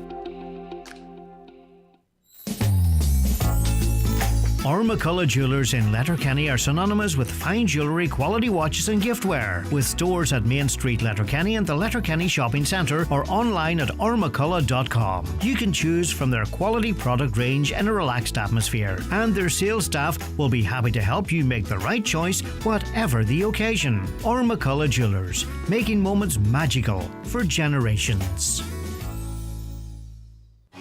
Most people say that Donegal is the coolest place on the planet, but up here we know that sometimes it can be the coldest. Charles Bunner & Sons Ballybuffet is the one-stop shop for all your heating needs. We have a huge range of multi-fuel and wood pellet stoves and ranges, spare parts for all major stove and range brands, plumbing and bathroom ware, all at exceptional prices. So visit our showrooms where our friendly and experienced team will be ready to help you. Charles Bunner & Sons Ballybuffet and the stovestore.ie, where you can always do a good deal better. The cost of living? Oh. The rate of fuel? Oh. The price of 3 broadband? Ooh. Get 3 months free home broadband with no setup costs on Ireland's fastest 5G network. Only €39 per month after that. But hey, don't just take it from me. Take it from Sinead and Buncrana, who said, "It's great. We've 4 TVs, multiple laptops and PlayStations on the go. I've recommended it to everyone. I'd give it 10 out of 10. Sign up in our Buncrana store today. 3. For a better connected life. Minimum term and direct debit required. Speeds may vary. Subject to availability. Fastest 5G network based on analysis by Ookla of speed test intelligence data Q3 to Q4 2021. See 3.ie. Okay, Brendan Byrne is CEO of the Irish Processor and Exporters Association. He joins us on the programme now. Good morning to you, Brendan. Good morning, Greg. I suppose after a meeting between industry representatives and the SFPA yesterday, I mean, there's a positive tone to this conversation now. Is there, compared to where we were at previously? Well, I'm cautiously optimistic. Certainly the culture of no to everything seems to be parked by the SFPA, which is allowing us to be optimistic that there is a pathway forward here. Now, there's a public health warning with this. We've been here before. We've been at the exact same point previously, and we've failed to come to a solution. Now, it's not rocket science. There's solutions readily available. What seems to be, in my view, there is certainly a more of an enthusiasm to put in place a solution that works for everyone. Why do you think they've not changed their position as such, but that more open to conversation? Then why do you think that is? Well, no doubt about it. Over the last 2 weeks, it's on the top 5 news items around the country. It's the main news item in Donegal for the last 9 to 10 days. They're not insulated from public opinion and media pressure. I think we've shamed ourselves in the eyes of the Europeans when we saw vessels that are wishing to offload fish into Killybegs, having to travel to Derry, and then the fish travel over road back into Killybegs, and we're all working within the same rule book within Europe. So look, no one's immune from pressure, and I think the pressure and the reality is that this is not going away, and also that the issue of at stake here is an issue of fairness and equality, and I think that has successfully been articulated through the various media outlets and debates that we have engaged in. No, I mean, this comes down to, in layman's terms, blue whiting in particular being landed in Killybegs, and so that it can maintain quality for the human food chain. It's carried in water, and there was some dispute as to taking the water out and then weighing the fish. But sure, if you're to do that, then the fish could be reduced to fish meal. And then there was a hoo-ha as to who owns the equipment on the pier that would allow it to be weighed in the water, and so on and so forth. So what is the solution? Is it about the ownership of this weighing equipment? Because I'm sure the EU were looking on going, hold on, we put in these laws, right? But we didn't expect you to sort of not try and find a way for them to work for you and to achieve the objective. I think what the EU said to Ireland was, hold on, it was you who suggested to us that this is the rules we put in place. You go and explain yourself and find solutions, because I think it's very significant. The constraints we found ourselves under as an EU member are self-inflicted, because it is ourselves that drafted them and recommended them to Europe. That being said, it's going to revert back to a scenario. You must understand that up to the 6th of March, everything worked perfectly, and we were working within the same interim control plan as we are presently. And a decision was taken on the 7th of March to change how we interpret that. So we need to get back to a position pre the 6th of March, and that is, as you correctly said, it will revert around the ownership of the pierside weighing system, how systems can be put in place that protect the quality of fish while accurately weighing fish as the requirement under the CFP. So that is the space that we're currently in. We were previously in that space multiple times between March and now, but on this occasion the culture of rejecting everything, as I see it, isn't in the SFPA, and there's a whole new openness there to proactively engage. And look, while they're independent, I wouldn't be surprised if someone had a whisper in their ear. But anyway, I would say multiple people have been whispering in their ears, and as I say, they're not insulated from public opinion. You can only work against public opinion for so far. In the end, the public will triumph. Right. So let's talk timeframes then, because what we need in terms of what is put in place, something permanent. We don't want to revisit this again. We have to get this right the first time, and something that's long term and ticks all the boxes for everyone, because the SFPA do have a job to do at the end of the day. So when do you hope that what sounds like paperwork is done? That means that we can put this to bed for the time being, at the very, very least. It's critical that we look at this in two regards. One, the immediate, and then secondly, the long-term solution. In terms of, and you're right, the timetable is critical here. We need to have a solution in place realistically within the next fortnight. Otherwise, the credibility of this entire process falls on itself. So the immediate is to put a solution in terms of the interim control plan in place, operational, within 2 weeks. And thereafter, we have a second body of work to do, because the new control plan was initially supposed to be adopted by the 1st of May. I would think there will be an extension sought for that interim term, and that will be pushed later into the year. So we need to work on the text and the options available under the control plan, and that would be probably another 2 to 3 month period. So there's two processes. One, to solve the immediate problem that's in Killybegs. We all saw the outworkings of that. And secondly, put in place a permanent solution that will guarantee the operation of Killybegs and other ports around Ireland for the next 5 to 10 years. Good stuff, because those lorries going from Derry to Killybegs is an awful lot of bags of turf. It's an awful lot of bags. You see, there's no joint-up thinking here. Do you know what I mean? We probably burnt the equivalent in carbon footprint of the equivalent of 1,000 houses burning turf for a month, and you're going to be banned to do that. But yet, within the regulations that we're over-interpreting, the other is allowed to. So there's no joint up thinking. There's no logic here. And there has been consistently no logic in this whole debacle. And it should have been solved before it became an issue and a crisis.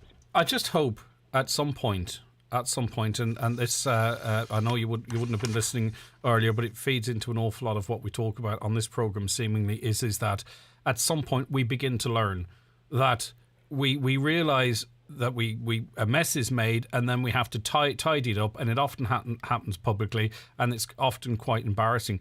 I just wish we could get more proactive and prevent these things happening in the first place, so we're not constantly firefighting issues. But I've witnessed all through my life, both political and now as a representative body, when an issue comes up, everyone doubles down, fights it, hopes that it goes away. And the one constant that is in any campaign, be it MICA or be it this in relation to fish, unless you get public opinion on your side and unless you get a proactive media campaign, the arms of the states or the various agencies of the states, their first policy is to tramp you into the ground rather than listen to your concern. And until we change that culture in Ireland and genuinely listen and proactively engage in the various problems that arise on a daily or weekly basis, we're going nowhere. The culture in Ireland is completely wrong. Okay, listen, thank you very much for your time this morning. And it's making question some of those that have been commenting on it, the media advice they must get, because you know, multiple players in this could have handled it much, much better and actually come out of this crisis looking better than how they went into it, but clearly receiving advice that's not very useful in that regard. 086 60 25,000 WhatsApps and texts, 086 60 25,000. Michaela taking your communications today, and if you want to speak to her, 07491 125,000 if you're not a mobile phone person. You've still got your Nokia, which is great and fine, and that's why we have the phone lines open for you as well. And our phone lines are open for you, but primarily, obviously, the website for you to get involved in our great big holiday Highland Holiday giveaway. We've 29 minutes to go before the lines close, the website closed. It's a €10,000 holiday voucher for you to use as you wish, and €5,000 cash for your back pocket for spending money or whatever you want to do with it. The draw is going to be made in 1 hour. If you want to get onto the website now, book your tickets. 1 for €10, 6 for 50, 10 for 80. If you want to ring us, if you prefer to do that, and give the details over the phone, 07491 25,000. But you might, there's a slight delay in that, obviously, because the phone lines can be very busy. But either way, I want you to be involved, to get involved. And hopefully, it's not an essential, hopefully maybe even speak to the winner in an hour. It's actually really quite exciting. COVID-19 can still cause serious illness, especially in people at higher risk. We need to keep protecting each other.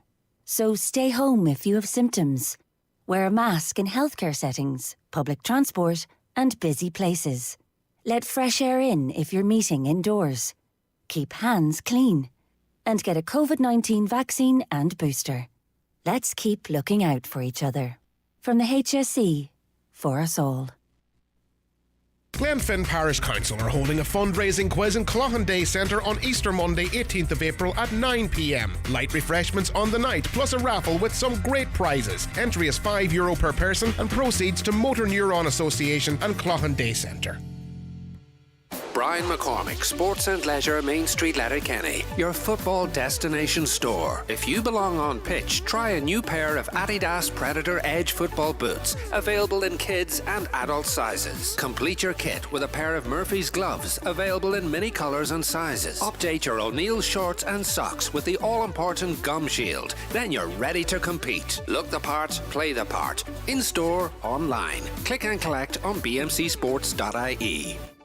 New this week in Home Store and More. All kitchen textiles are half price. But better hurry, because when all our half price kitchen textiles are gone, they're gone. Also, all car accessories and all towels are still half price. But when all our half price car accessories and all our half price towels are gone, they're definitely gone. Order online before 2 p.m. for next day delivery, or drop by your local Home Store and More. Don't forget to check out our summer range, garden furniture, barbecues, solar lights and much more. Home Store and More. A happy home. Break free from the same old, same old. Join a community where people can grow and be at their best. Join ZincWorks and develop software for the biggest companies in the world, working with 5G and financial services. We value learning. We want you to be a better engineer every day you work with us. We value teamwork. We want you to learn from your peers and help your peers learn. We are now hiring across our offices in Athlone and Letterkenny. See zincworks.com/careers. At Centra, we have great offers to celebrate Easter. Like Centra Fresh Irish Lamb Leg 1.2 kilo, only €9.99. Centra Party Food Selected Range, any 2 for €5. And in our Italian wine sale until Monday, Griffon Prosecco, Frizzante and Rosé, only €7 each. Centra. Live every day. Enjoy alcohol sensibly. Let's call out his name. Mike Denver in concert with guests Philomena Begley, Ray Lynham and Brendan Shine at the Millennium Forum Derry on Saturday, April 23rd. Tickets at the theatre box office. That's Mike Denver in concert at the Millennium Forum with Philomena Begley, Ray Lynham and Brendan Shine on Saturday, April 23rd. Okay, we're joined on the programme now by Pamela O'Hagan. Pamela, thanks for taking the call today. No problem. How are you keeping yourself at the moment? Sorry? How are you keeping? I'm still in hospital at the minute. Right, okay. I was in Dublin yesterday for a cardiac MRI. And sorry, somebody just walked in there. Do you need to speak to them? No. Okay, well, no problem. They can wait, sorry. That's okay. I was in Dublin for a cardiac MRI yesterday, awaiting the results of that. I was only back actually with the ambulance maybe 10 minutes whenever I blacked out in the bed and I was actually choking on my food. Oh no. And just to give people the background, you are a young mother of two. Your youngest is 8 months, and I believe you have a 5-year-old as well. Is that correct? Yeah, that's correct. And my wee daughter has autism. She's been living with my mum for the past 8 months because I'm not in a position to, unfortunately, take care of her. Tell us about your heart condition and when you became aware of it, or when it became so problematic for you, Pamela. So I've had it since I was 5. It went undiagnosed until I was 18, and I had a procedure then in 2006 which corrected it for 15 years. I was doing fine until I had my second baby 8 months ago. And 8 minutes after delivery, I took an episode of the SVT, so it's just like a really rapid heartbeat, really irregular. I don't know what to say. After that, it sort of just kind of got progressively worse as I went home. Like, they sent me home. They didn't pick up on it. They sent me home, and I started having more episodes, and the episodes started getting more severe to the point where I was blacking out. And it took them 6 months to believe me. Like, I was fighting and saying, like, this is happening. But with your history, you would have thought it would have been very easy to join the dots. But you would imagine that whenever someone's not had it in 15 years and they're telling you, look, I'm having it again, you know, with the history, that they would sort of say, look, we need to investigate this. That just wasn't done. It was sort of put down to anxiety and stuff like that. And I was sent to therapists and things. So anyway, I fought to try and get heard.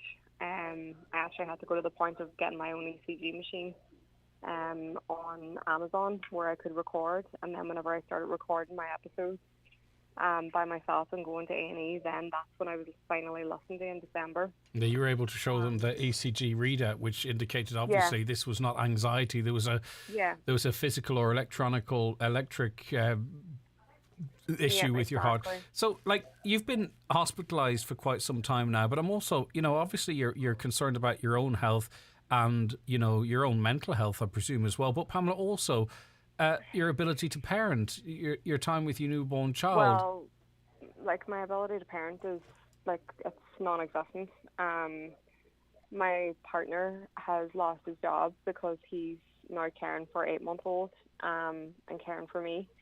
My little daughter, who's got autism, you know, because of her wee condition, like, she doesn't see me very much because I'm literally in bed every single day. And whenever I do feel well enough to go to my mum to see her, she pushes me away because she doesn't. Sorry, I'm just going to end up start blubbering. No, well, listen. She doesn't remember who I am, so. Okay, Pamela, I understand how upsetting it is. It's really difficult. Anyway, they did an operation anyways because they seen the SVT again on my monitor. And I had blacked out in Lido and Buncrana that day. And the doctor and everything was there with the defib while we were waiting on the ambulance. Because they actually didn't know what the rhythm was. They were kind of thinking that it was between SVT or ventricular tachycardia, and ventricular tachycardia is very dangerous. Basically, your heart can just go into flatline at any point, and it would have to shock you. So I got to Letterkenny and I stayed in CCU then for a period of time until they transported me to Dublin for my operation. I got that done on the 21st of December. And I remember as soon as I woke up from the operation, I remember ringing my mother and I said it didn't work. And she said, "What do you mean it didn't work? Did they tell you it was unsuccessful?" And I was like, "No, they didn't tell me that." I said, "But I just feel exactly the same. I just know something's wrong." So anyways, I came home and I was just in bed from December until like the end of March. And I kept having these episodes where I was blacking out. I could feel the heart going again. I was doing recordings. They were querying again VT. They didn't exactly know what the arrhythmia was. They then finally brought me back to Dublin whenever I had a blackout and stopped breathing. And they done a second operation. That's my third in total. And whenever they went in that time, I asked them would they put me to sleep because, you normally have to be awake for that procedure, and it's quite scary. You're awake, you can feel everything. Sorry, people keep coming in here. That's all right. Well, listen, what we might do is fast forward, if that's all right, Pamela, because your best hope of getting healthy again, getting back to what you want to do, is treatment in London. Have your doctors said that this treatment will fix it, or is that independent research you've done, or what's the situation? So basically the doctors here aren't really doing very much for me. They went in 2 days after Mother's Day. They took me back. They done a second operation. They thought that they were going to look for VT and SVT. They couldn't induce either of those arrhythmias. But what they found was 3 new ones that we never knew that I had. So they found right atrial flutter, left atrial flutter, and AFib. And all those arrhythmias are kind of for people in their 50s, 60s, and like above. So for me to have one would be kind of unusual, but for me to have 3 along with another 2 is like unheard of. The professor in Dublin was quite surprised. He kind of said to me, I've been doing this 25 years, I've never really seen this. He says, like, every single chamber of your heart, the electricals are off and they're firing from all different chambers. I asked him, did he fix everything whenever he was on the operation? He said that he couldn't, because if he did do that, I would have needed a pacemaker. Okay. So I've come back to Letterkenny. I've been here since the 1st of April. And the doctors are basically saying that to fix one of the arrhythmias that I have at the minute, it's going to take at least 3 more of the operations that I've already had. And it's going to be 14 weeks recovery between each one. So you're looking at like over another year of being in bed, being sick.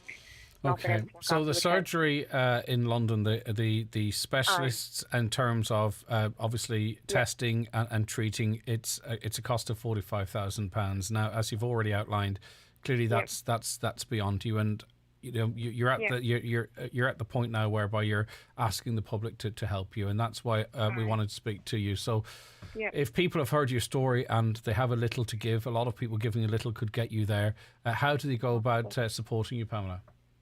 So on my Facebook page, there's a GoFundMe page up. My mum is doing some buckets and things up as well to collect in shops.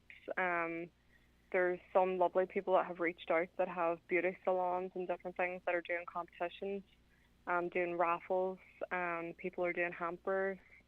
But the GoFundMe page is kind of probably the one thing that's going to get it kicked off. If we could get that shared and get the word out there, then I think that would probably bring things up pretty quickly. All right, Pamela. Well, people can go on, search your Facebook, Pamela O'Hagan, and they'll find it there.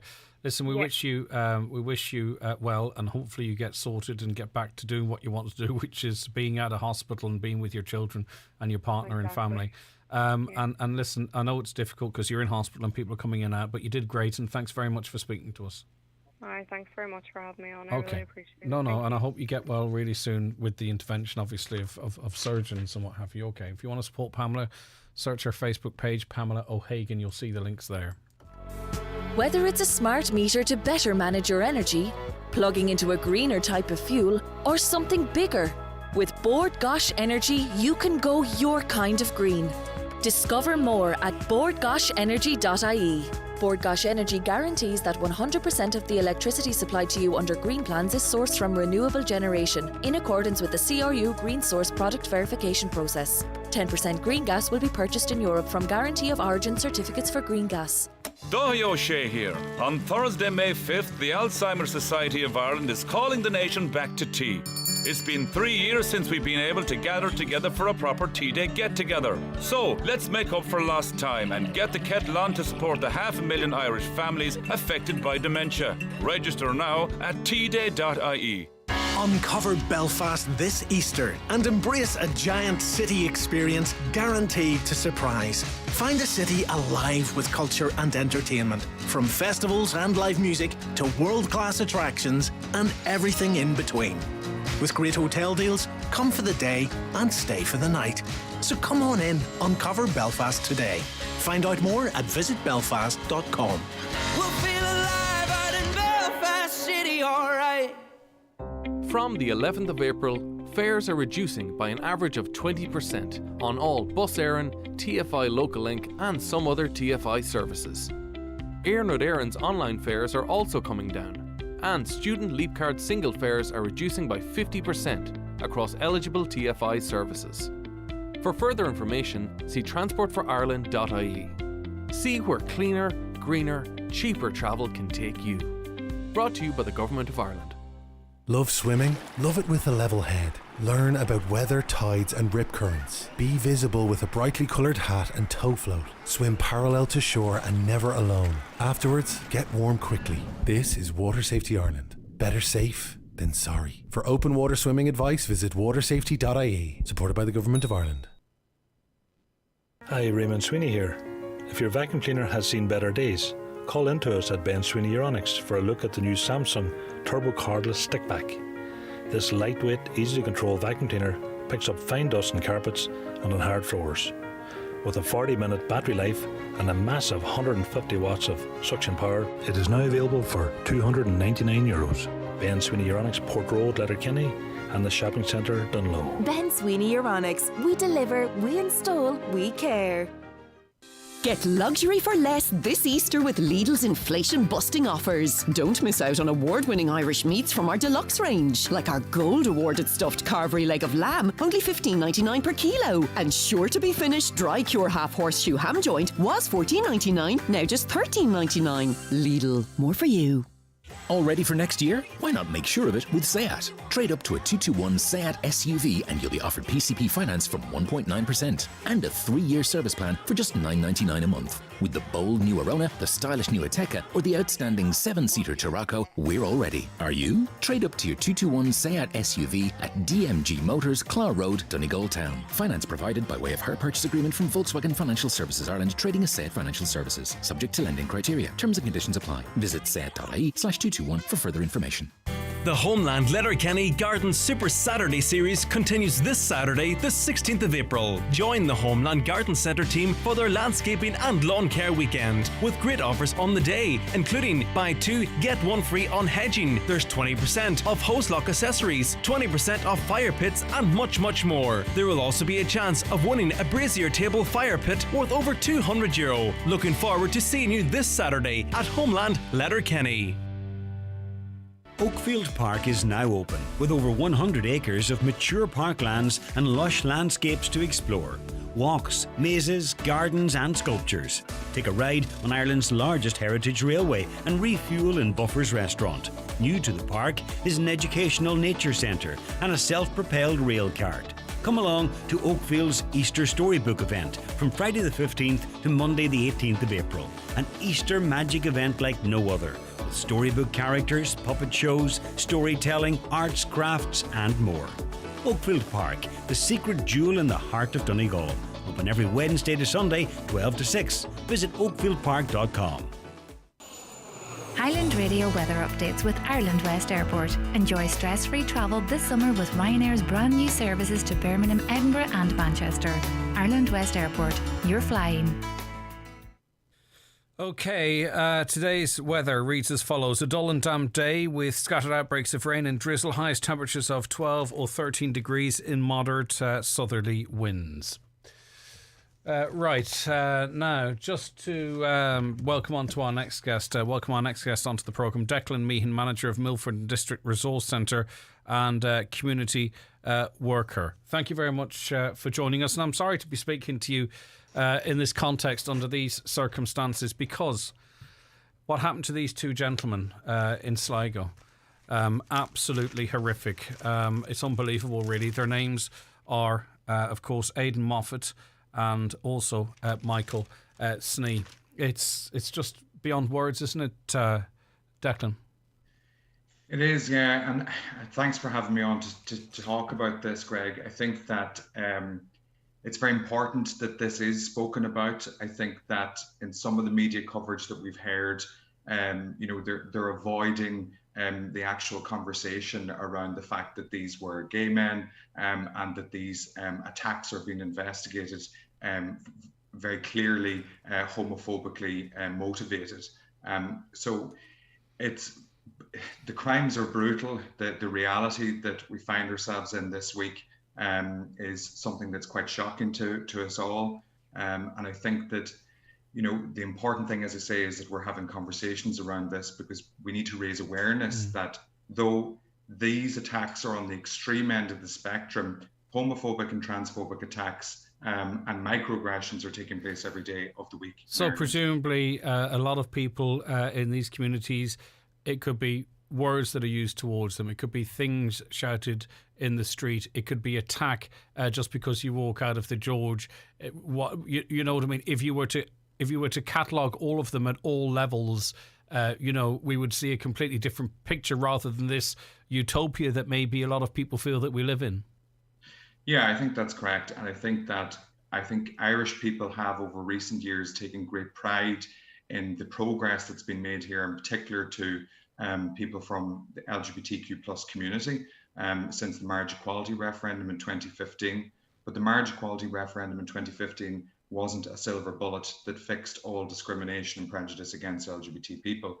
In the wake of the death of Ashton Murphy earlier this year, we all had conversations and were raising awareness of the importance of challenging behaviour and language that was misogynistic and sexist, because we know that it creates a culture that can lead to violence against women.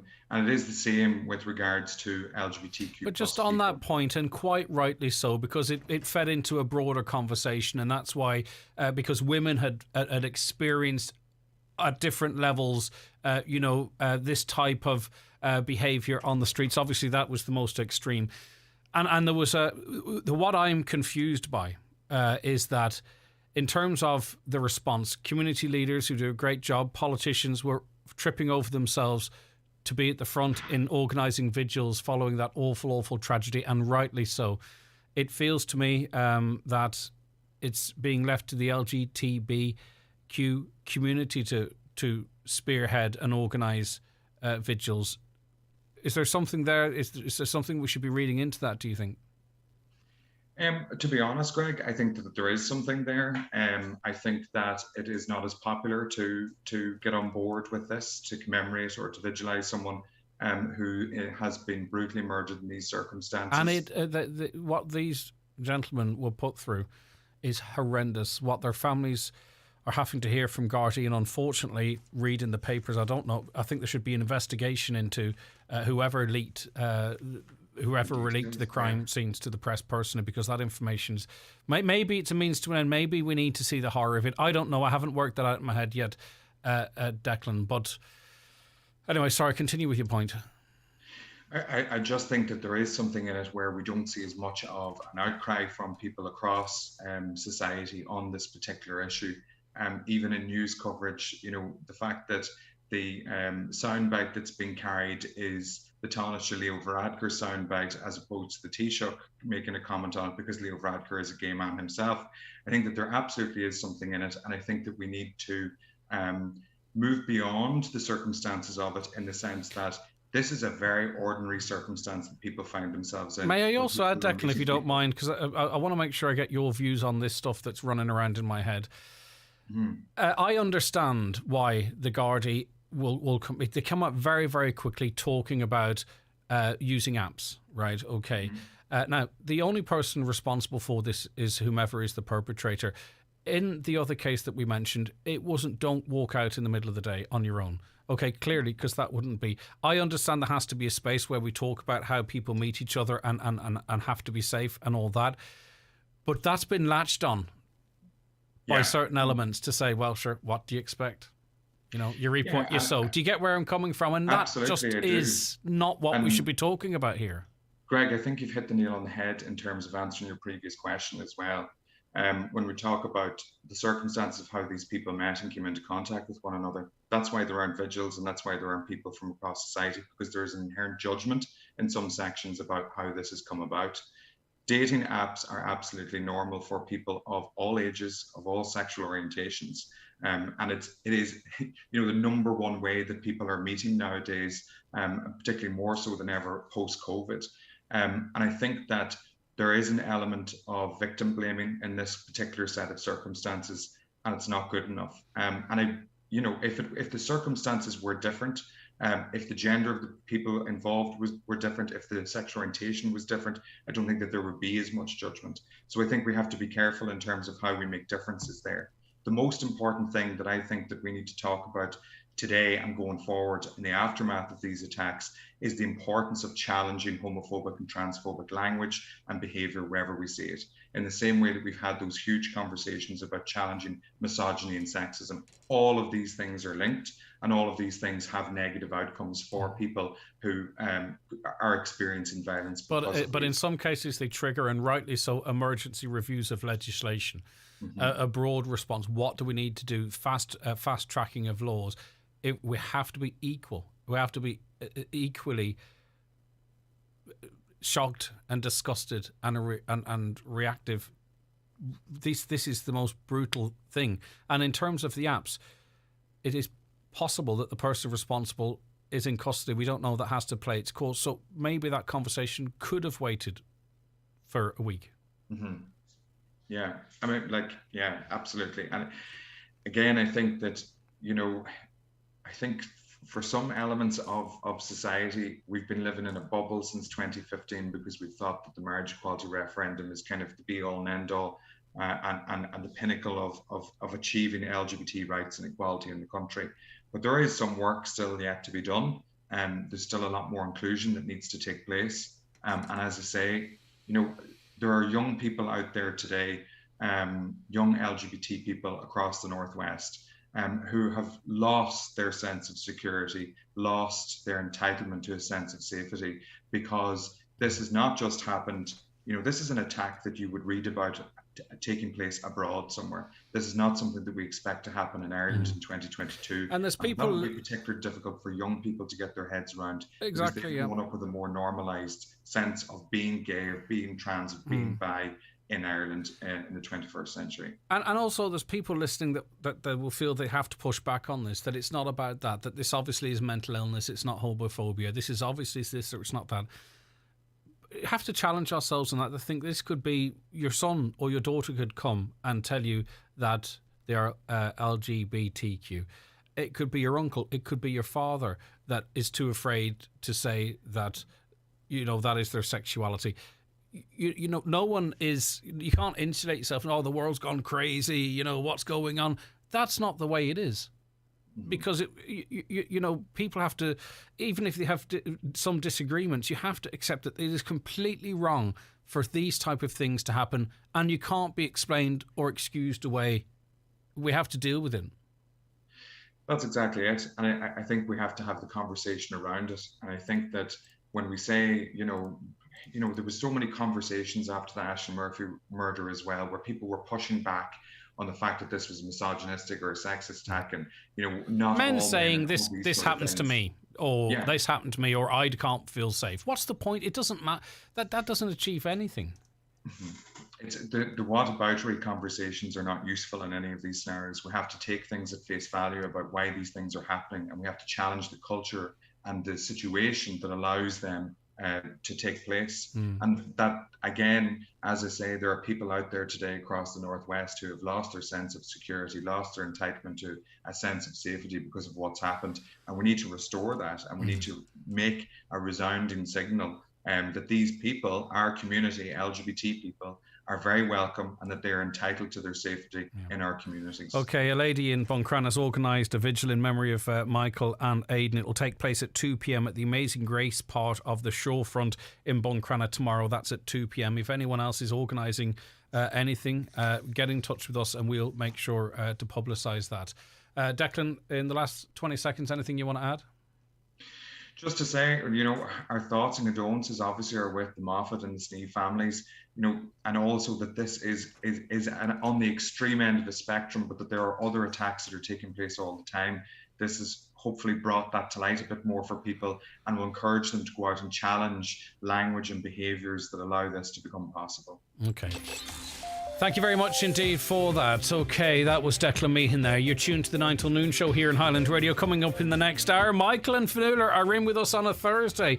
And also we're going to be giving you a €15,000 holiday prize package. All that.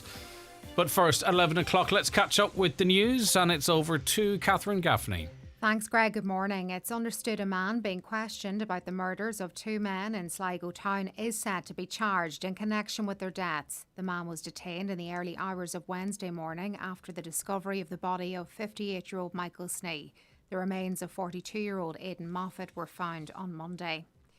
A jobs boost is on the way to West Tyrone after Donegal-based fruit juice business Mulrines confirmed they have acquired part of the former Herdman's Mill site in Sion Mills. Recruitment is set to begin in the near future, which will result in a significant number of new positions. The Taoiseach says plans to ban the sale of turf are not paused because they haven't even been agreed. Environment Minister Eamon Ryan insisted this morning that the measures proposed to come into effect on the 1st of September will go ahead. Leo Varadkar says he hasn't even seen the draft regulations, and he doesn't believe the tradition to sell or distribute turf by those who cut their own bogs should be made illegal. The Health Minister is appointing an external expert to review Dr Tony Holohan's planned secondment to Trinity College. Stephen Donnelly says there are lessons to be learned from the controversy. A number of homes are currently without water in Inishowen. Repairs to the burst water main may cause supply disruptions to Ballyliffin, Isle of Doe and surrounding areas. The works are scheduled to take place until 2 p.m. this afternoon. And preparatory work is underway for improvements to non-county island roads for this year. €2 million in funding has been allocated for the project. Tenders have been issued and are expected back in the coming weeks. That's it for now. We're back with a further update for you at 12 noon. Catherine, thank you very much indeed. And I have to announce to you that the lines for our holiday competition are now closed. No longer will you have to hear Madonna sing Holiday. It is over. All we have to do now is give you, one of you lucky listeners, the prize. So thank you to all of you who are entered. The lines are closed. The trombola or draw drum or whatever you might call it is loaded. It's not locked because there are still names to go in, and they're getting a good turnaround, by the way, because I'm a kind of a stickler for this kind of stuff, and I was looking in and they're getting a good mix up. I gave it a few turns myself this morning. So maybe it could be my fault if you win, or my responsibility. Who's to say? I'll take the credit. Anyway, that's coming up for you at 11:30. Between now and then, you have to enjoy Fionnuala and Micheal, but we do have to take a quick break. Stay right where you are. Stricter schemes may be needed under new cap. For more in this week's Irish Farmers Journal is Paul Mooney. Farmers may have to do more to receive scheme payments from next year. Ban on turf sales to go ahead. Farmers to escape tax hike and green diesel. Grain prices hit record €300 per tonne. And we've top tips for breeding and reseeding. Plus, don't miss your free 48-page crop protection magazine inside this week's Irish Farmers Journal. On sale now. The cost of living? Oh. The rate of fuel? Oh. The price of 3 broadband? Ooh. Get 3 months free home broadband with no setup costs on Ireland's fastest 5G network. Only €39 per month after that. But hey, don't just take it from me. Take it from Sinead and Buncrana, who said, "It's great. We've 4 TVs, multiple laptops and PlayStations on the go. I've recommended it to everyone. I'd give it 10 out of 10. Sign up in our Buncrana store today. 3. For a better connected life. Minimum term and direct debit required. Speeds may vary, subject to availability. Fastest 5G network based on analysis by Ookla of speed test intelligence data Q3 to Q4 2021. See 3.ie. At ESB Networks, we're connecting Ireland to a clean electric future. And as part of the National Smart Metering programme, we're now installing smart electricity meters in your area. Your new smart meter will reduce the need for estimated bills, help you to manage your electricity usage more efficiently, and enable you to access smart electricity products and services. We'll contact you before your meter is installed. Find out more at esbnetworks.ie/smartmeter. Italy. Delicious food, effortless style, tall, tanned gondoliers, muscles chiseled in their tight white t-shirts. But if you only have a taste for fine Italian wines like me, pop into Centra and save the airfare. Right now, Centra's Italian wine sale has all your favourites, from Prosecco to Pinot Grigio and Amarone to Ripasso. Centra. Live every day. Enjoy alcohol responsibly. Join EirGrid, the operator of the National Electricity Grid, on May the 4th at the Clanry Hotel at Letterkenny and May the 5th at the Abbey Hotel, Donegal Town, for the EirGrid Energy Citizens Roadshow. These roadshows will provide information about home energy efficiency upgrades, retrofitting grants, community microgeneration schemes and the future of energy in Donegal. To register for the roadshows, visit airgrid.ie/shaping. EirGrid, delivering a cleaner energy future.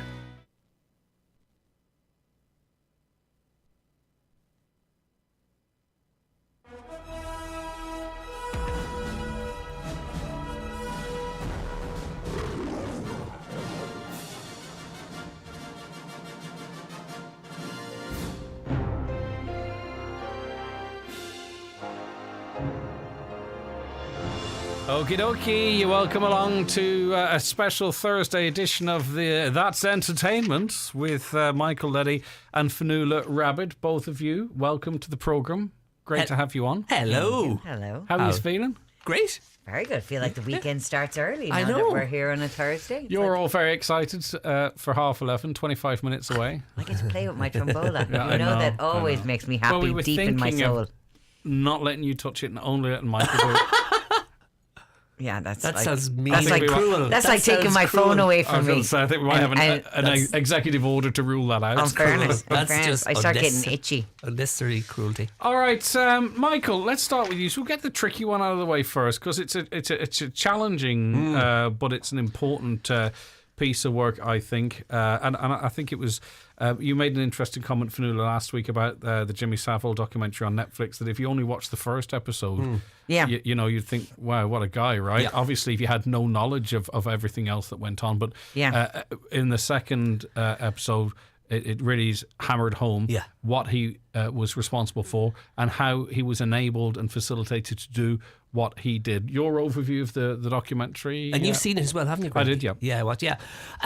It was not as gruelling, and we were saying this a little bit off air, which I know you don't like, but we were saying it's not as gruelling as I thought it would be. The first hour and a half, as you said, is very much aimed at the global market. So it's people who may never know the story, or some of us who didn't really know his whole background. I didn't realise he was so intertwined with the royal family. Right, fair enough. You know, I didn't realise. He is. I didn't realise he was intertwined. so effectively an advisor almost to the likes of the royal family. Prince Charles and Margaret did turn Thatcher. to him looking for advice. You're absolutely right. And then he did up a sort of a guidebook for the royal family, how to deal with moments of crisis in the country. So he was held in great esteem. And when you watch the first hour and a half, it's almost like it's a very typical biography of a quirky, eccentric, but beloved celebrity. There are a few hints of a darker underbelly, but that first documentary could pass, as you said, for a standard bio. The second one, which is an hour and a half, it really just rips open the dark underbelly. One of the people that Jimmy targeted, a woman called Sam Brown, she gets a lot of screen time. She's fantastic on air. I mean, if you needed to bring one of these people and put them out, I think she's the best one to that you could imagine, because she really takes you inside the mindset of not only herself as an adult today, but as the 11-year-old child that was with Jimmy Savile and that he, as I say, targeted for his paedophile urges. She talks about that. Also in this, which I enjoyed more, the second one, you got the guy as Marion Jones, and I'm a sucker for the journalist as hero trope. So you get to see how this guy kept picking away for decades. And for in the 90s and the noughties, he was very much isolated in terms of what he could do. And I think it really looks at that very well and shows what he was doing very well. And I enjoyed the last half hour. And in terms of that, I mean, you had really quite important journalists putting their hands up and saying that we didn't carry that story, we ignored that, we were told not to do that, and they didn't do it. And there's not, I mean, in terms of what he was doing to people, there's not sort of like a hierarchy of evil there, because it's all so evil. But I think it's the fact that he positioned himself, you know, and a lot of these people do. But they're clever. That was what you take away. Yeah, he was clever to ensure that he could do what he wanted to do. It was so deceitful. It was a lifelong dedicated to putting himself into a position, both physically and in the public eye and amongst the police and politicians and the media, so that he could continue doing it. And, you know, even down to the police not telling all of those victims that they weren't alone. Yeah, years before it came to the public eye and before it was prosecuted and pursued, as you're saying, there was another case where there was 3 individuals, but in each case, as you said, the police opted not to tell each woman that there was anyone else. And so she thought she was isolated. Well, I'm an outlier. This fella's a national hero. Who's going to believe me? Did you get to watch the second part of this? No, I haven't. To be honest, I've kind of been avoiding it, but I will watch it now. Because I just was like, oh, it's heavy, but it's not. Yeah. It's not so heavy in that. No, you know, not. And I can kind of be quite affected by stuff. I was, and they get the point across, but it's not. You know, it's not quite as. It does it in a way that you can. What I didn't want to see, what I didn't want and what I dreaded going into it, but I thought it was going to be okay with that. It would almost sensationalise it. I always think sometimes some of the graphic details, for the sake of graphic details, are not worth watching. It's not for me and for a lot of us. And that's an editorial decision. Yes, they say, right, we need to shock and awe. Yeah. So they didn't do that. As I say, you have one of these ladies, and she speaks magnificently. She gets a lot of screen time. She comes across as a lovely person, but it's the way she expresses herself. And she is quite explicit in terms of what was happening when she was 11 years old. But it still is, it's done in such a way that you feel, right, they had to put this in. It's laid bare, but it's not... It's salacious. It's not salacious. Exactly. That's the exact way of putting it. Yeah, they didn't just go... okay. As you say, the shock and awe wasn't a thing. I know, I think it's just one of those stories, isn't it? Because, I mean, I just always...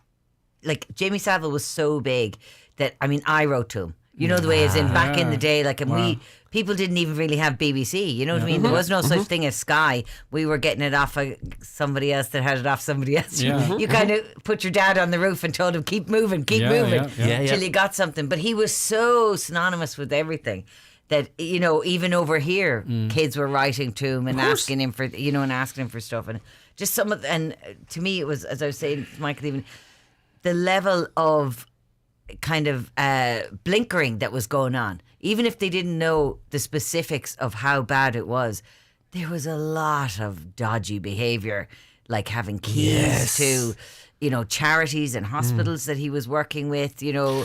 No matter how good he was or how much money he raised, there were red flags, massive red flags. People, for whatever reason... Yeah, they just seemed to be kind of blinkered, and they just went on one thing, and you're kind of like, even if he hadn't actually been abusing these people, it was still completely inappropriate, the kind of access that that they were technically giving to somebody off the street who had no qualifications. I mean, this was pre-background checks, and it is disturbing how easily he could walk into, as you say, a hospital environment and just be let run free. Yeah, to me that's what kind of. But I will watch it now, because that does sound, at least if I know it's. And I know there's an ongoing conversation. I know there's an ongoing conversation about what children are taught in school, right? But it is important that we get right that children are educated to know if someone like this is doing wrong things. Yeah, I think. I don't want to get into that broader conversation. No, but it's I quite think emotive and stuff. But you know, there are people who didn't know what he was doing was wrong. No, I know, but sure, look at that's a whole conversation, isn't it, about lots of different things. When you think about some of the Me Too, some of that, like stuff we're still learning as anybody a society. Who's my age and older has all been in situations that nowadays would be unbelievable, would be completely unacceptable, but back in the 70s and 80s wasn't considered as bad. No. But I think the most important thing with this is that you have to teach kids, if you in any way feel uncomfortable, if you in any way feel that this doesn't make you feel good, then you need to have a conversation with somebody else. You're going to make another point there, Michael, just before we move on? Yeah, before we move on, one thing I was really surprised on, and I remember the case and I remember the BBC aspect and the Newsnight and the cover. What I didn't realise was how deeply religious he was, and they cover that really well in the second one, and they ask questions about because he said it himself a few times in interviews, he felt as if all his charitable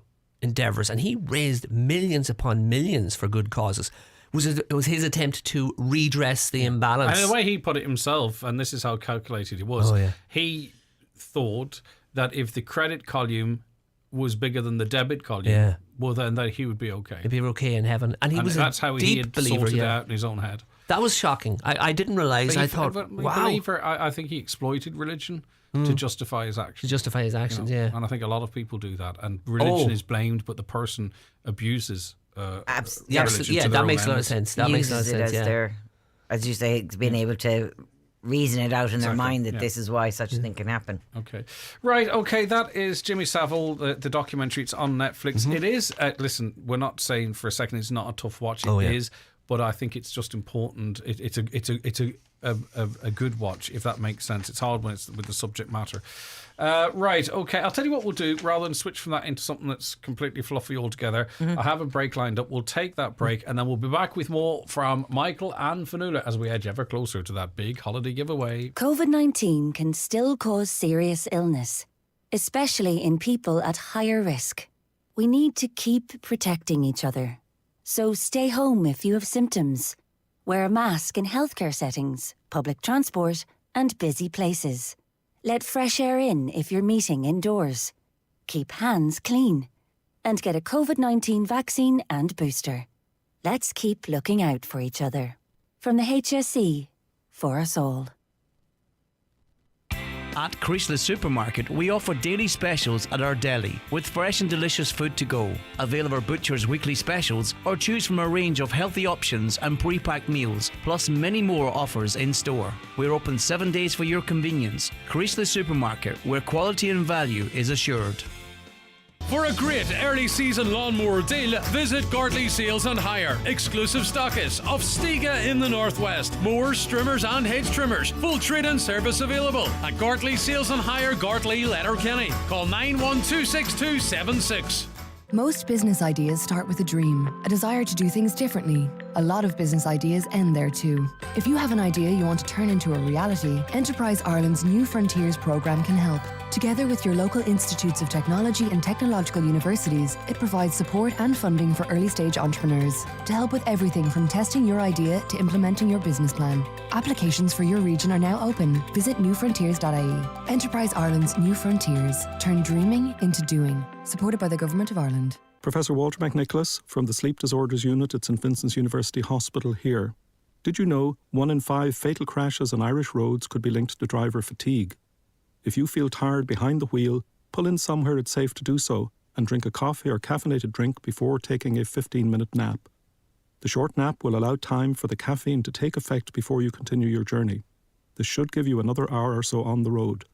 Remember, stop, sip, sleep. From the Road Safety Authority. Flanagan's massive half-price store clear-out sale is now on in Buncrana. There's 50% of Irish-made sofas, tables, beds, wardrobes, rugs and occasional furniture. Pay today and take it away. See flanagan's.ie. Is the appearance of your staff important to your business? It's the first point of contact for customers when entering your premises. At C&M Embroidery in Letterkenny, they have a huge range of clothing covering all areas of the workplace. It's widely known that customers warm to and trust employees that present themselves well. Have your company name embroidered or printed on all your work uniforms. Contact C&M Embroidery on 07491 28097 and get your staff looking their best. Okay, you won't be surprised to learn that Fionnuala is just stepping away from the trombola, having given it another couple of rotations. You look so happy. It's so much fun. You're so happy. It's so much fun. So you flagged last week all of the knives right? Yes. Wasn't it All of the Knives? It is, yeah. Do you remember who's in it and stuff? Chris Pine, isn't it? Yeah, and Tandy Newton. Yeah. I think that was a brilliant film. I watched that. Oh, did so you? you recommended it and I actually watched it. And I think it was a really, I was reading really up about good it and film. it looked really good, but then I started watching it and it was kind of it's just the two of them really in the most part of it, isn't it? Isn't that It's not. No, there's much more to it. Now, listen, some of it's a bit moody and it's shot and all that but it works really well. There's flashbacks, and so there's a couple of time zones going and stuff. I actually thought it was a really good film, and it was only until things began to unfold that the penny dropped with me. And wow. Because I really don't step away from a film often thinking that's a good film, and it was. It's All of the Knives on Amazon. When you who review stuff, watch it again. Listen, someone says too, any good movies on Netflix this week, and I've seen the top 10. Use an email address and sign up for a free month with Amazon or Disney Plus. Fill your boots over Easter. Yeah. And Apple as well, Sky Apple are giving a free 3-month trial as well, and because everybody should see Coda. It's very easy to cancel the rights to Amazon, by the way. So you don't you sign up for your month, and as they'll email you to say your trial's about to expire, and delete it or continue depending on it's not illegal. It's literally what trials are for. Yeah. But fill your boots over Easter. Netflix. I don't know. They're after increasing the price now, and I have to say I'm a little bit kind of. They'd want to be throwing a few good things at it in the next while. Yeah, but they're throwing a lot of stuff at it, and they've padded it out with foreign language stuff, which is grand, but it's just there's a lot of stuff. Or reading. It's a lot of stuff. Yeah, well, then there's only so much of that you're going to want to watch. Mm-hmm. Just that obviously, I know there's. People are all over the world, so there's people from all those languages living in this country, which is great. But I think as but it won't be mass appeal everywhere. As a natural English speaker, there's only so much. You know what I mean? You're not going to watch something like that every night of the week. You kind of watch something good comes. You'll do the run, whatever. You might do a movie. Maybe. Okay. I know. Right. The Derry Girls, Channel 4. A lot of anticipation of this. Are you a fan of the series, generally speaking? Yes, I to be honest, I avoided it when the first series came out because I don't normally like Irish comedy, and I was kind of, oh god, this is going to be a little bit OTT and that kind of. And then I thought it was going to be a little bit like the Mrs. Brown Boy. No, the boy. Yeah, In-Betweeners. In-Betweeners. Yeah. So I thought it was going to be a combination of between. The In-Betweeners and Mrs. Brown Just Boys. on the In-Betweeners, I watched a couple of episodes there the other day. I think we've moved on to the point whereby it is very crude. It's very crude. I don't know though if that's because we're aging. Well, because certainly I do. Do you know what I mean? Ask your. You really need one of your boys to watch it and see what they think, because I'm always concerned. Is it that I'm aging that's making it? You know what I mean? But I remember watching it the first time round, and I thought, now I'm thinking, my word. Anyway, sorry. Yeah, on to Derry Girls. it doesn't do, and that's what. Well, it doesn't do for me at all. It never did. But I was going with the Derry Girls then, so I kind of avoided. And then there was so much talk about it. I said, oh God, all right, I'll sit down. I better watch it and see what it's like. And I have to say, I just found it charming. It's set in a lovely time, like I was saying last week. I really like the time period because it's very me, as in it with 80s and that kind of thing. You're very much in the kind of with the music and all that sort of stuff that goes around. I like the way they've kind of handled the troubles in it when certain incidences that they bring into it. It's really just on the TV. Like last night now on the episode, they had Mo Molan's first visit coming over. And you can see the mothers all sitting around the TV. I always knew a woman was going to sort this out type of thing. So they've just really integrated it as in it's like the background to their lives, which shocking and all is all the stuff that happened over there. For a lot of people, it was the background to their, they were still living. Sounds like a comedy version of Reeling in the Years crossed with Gogglebox. No, there's very little of it. I know it's not like that at all. In your description. I know that one. That's like a 5-second scene. It was. I'd say I sat down and watched it. Only the first one is up. It's going to be a weekly thing, and it was Liam hilarious. Neeson's in it. Is Liam Neeson though not losing a little bit of his credibility? He's a wee bit like Ed Sheeran. He'll turn up anywhere. Oh, he's so good in this though. Yeah, his cameos are always good. He was brilliant in Ted. Yeah, to be honest, and it's only, and I've liked him in so much stuff. It's just. I can't be doing with the Taken because I just want to smack the daughter in the back of the head and go, for God's sake, just stay at home. So it annoys me when they pick a trope like that and they just go the whole way like that. She's always getting into trouble. Yes, but obviously they had to rewrite it to make new films, but I do generally take your point. It's You're not just- jumping in here on Derry Girls. Have not seen it yet. Yeah. I'm Oh doing my the God. avoiding. One of them. I'm Well, doing the. I'm one of them. Yeah. It just was so funny. The nun is back. Sister Micheal is back. She's so droll. The first episode is they're all waiting. They're about to start their final year, their A levels in school, but they're waiting to get their GCSE results. So they head to they decide whether or not they might try and break into the school in order to get the results. All the girls are equally as crazy as they were in the past. It just, as I said, Liam Neeson is in it. Kevin McAleer is in it, and he's coming to Letterkenny. If anybody is a big fan of his, he's actually going to be in on Green on this month, I think it is. There may or may not be tickets left, but it's just non-committal. I don't know. It was only just that he was on So, it, I mean- and I was watching. I was like, "Oh, I must remember. I saw him on the Like you would brochure." have He's come on, brilliant live. and we know, and listeners know you well enough now at this stage. If it came on and they'd missed it, the spark had gone, and it was crap. Oh, you yeah. would say it. Oh, but yeah, it obviously was they funny and definitely entertaining. have that. And like, this is the final series. They're only going to be doing this third series, and this is it completely finished. And they started off on a brilliant note. It was just so fun. Like, I mean, at one point, the girls are I don't know, the girls are arrested, Yeah. and they're being interviewed by the PSNI, and they're like, how many? We're all going to end up. This is it. We're going to be like the Birmingham Six. It's all happening now because they reckon they've been falsely accused.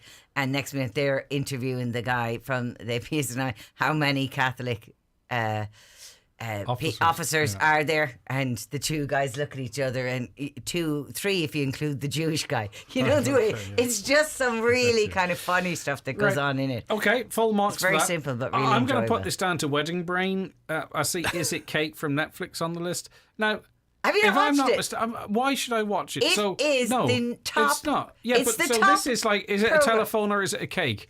Is it a microphone or is it a cake? I have is to it say, a TV when or is it a cake? I started watching this with my Is it a nephews. tablet or I started watching this with my nephews who are very young, and I have to say that is where you really knock the crack out of it, is to sit and watch it with your kids, because it's very, obviously there's no language, there's nothing rude in what they're making in the cake, but basically that's the basic thing, is you get like no hen party cakes then. They get like no hen party cakes. They get like 6 cakes. One of the guys from SNL is the host. He's the only kind of bit part of it. One of the guys from SNL is the host. The 6 cakes comes out. All these bakers have to decide which is. They're standing back maybe about 20, 30 feet away from it, and they have to decide, is it cake? 20 or 30 feet. Yeah, and they have to decide, is it cake or is it real? I am telling you, it is shocking. Like, I've seen how these often you'll get reels it wrong. on the social media whereby, you know, I don't know if they came before or after it, but listen, I'll try an episode. Michael, What is would you this? do one I'm with trying me? to understand. Someone makes a cake, right? And you have to guess if it's- or it may not be a cake. The question is so it what a they cake? would do is this You're making. so Is this April 1st? it What's is- going on here? I'm telling This you, is what I'm saying. It's kind wedding of- brain. She's got wedding brain. No, it's kind of addictive because, like I said, I sat down and watched it with my nephews. That's not a because TV show. I don't we've believe either of you. We've done a few things, like, you know, they've done the bake engineers, and that kind of thing, where they were making all different kind of boats and stuff and trying to make them float.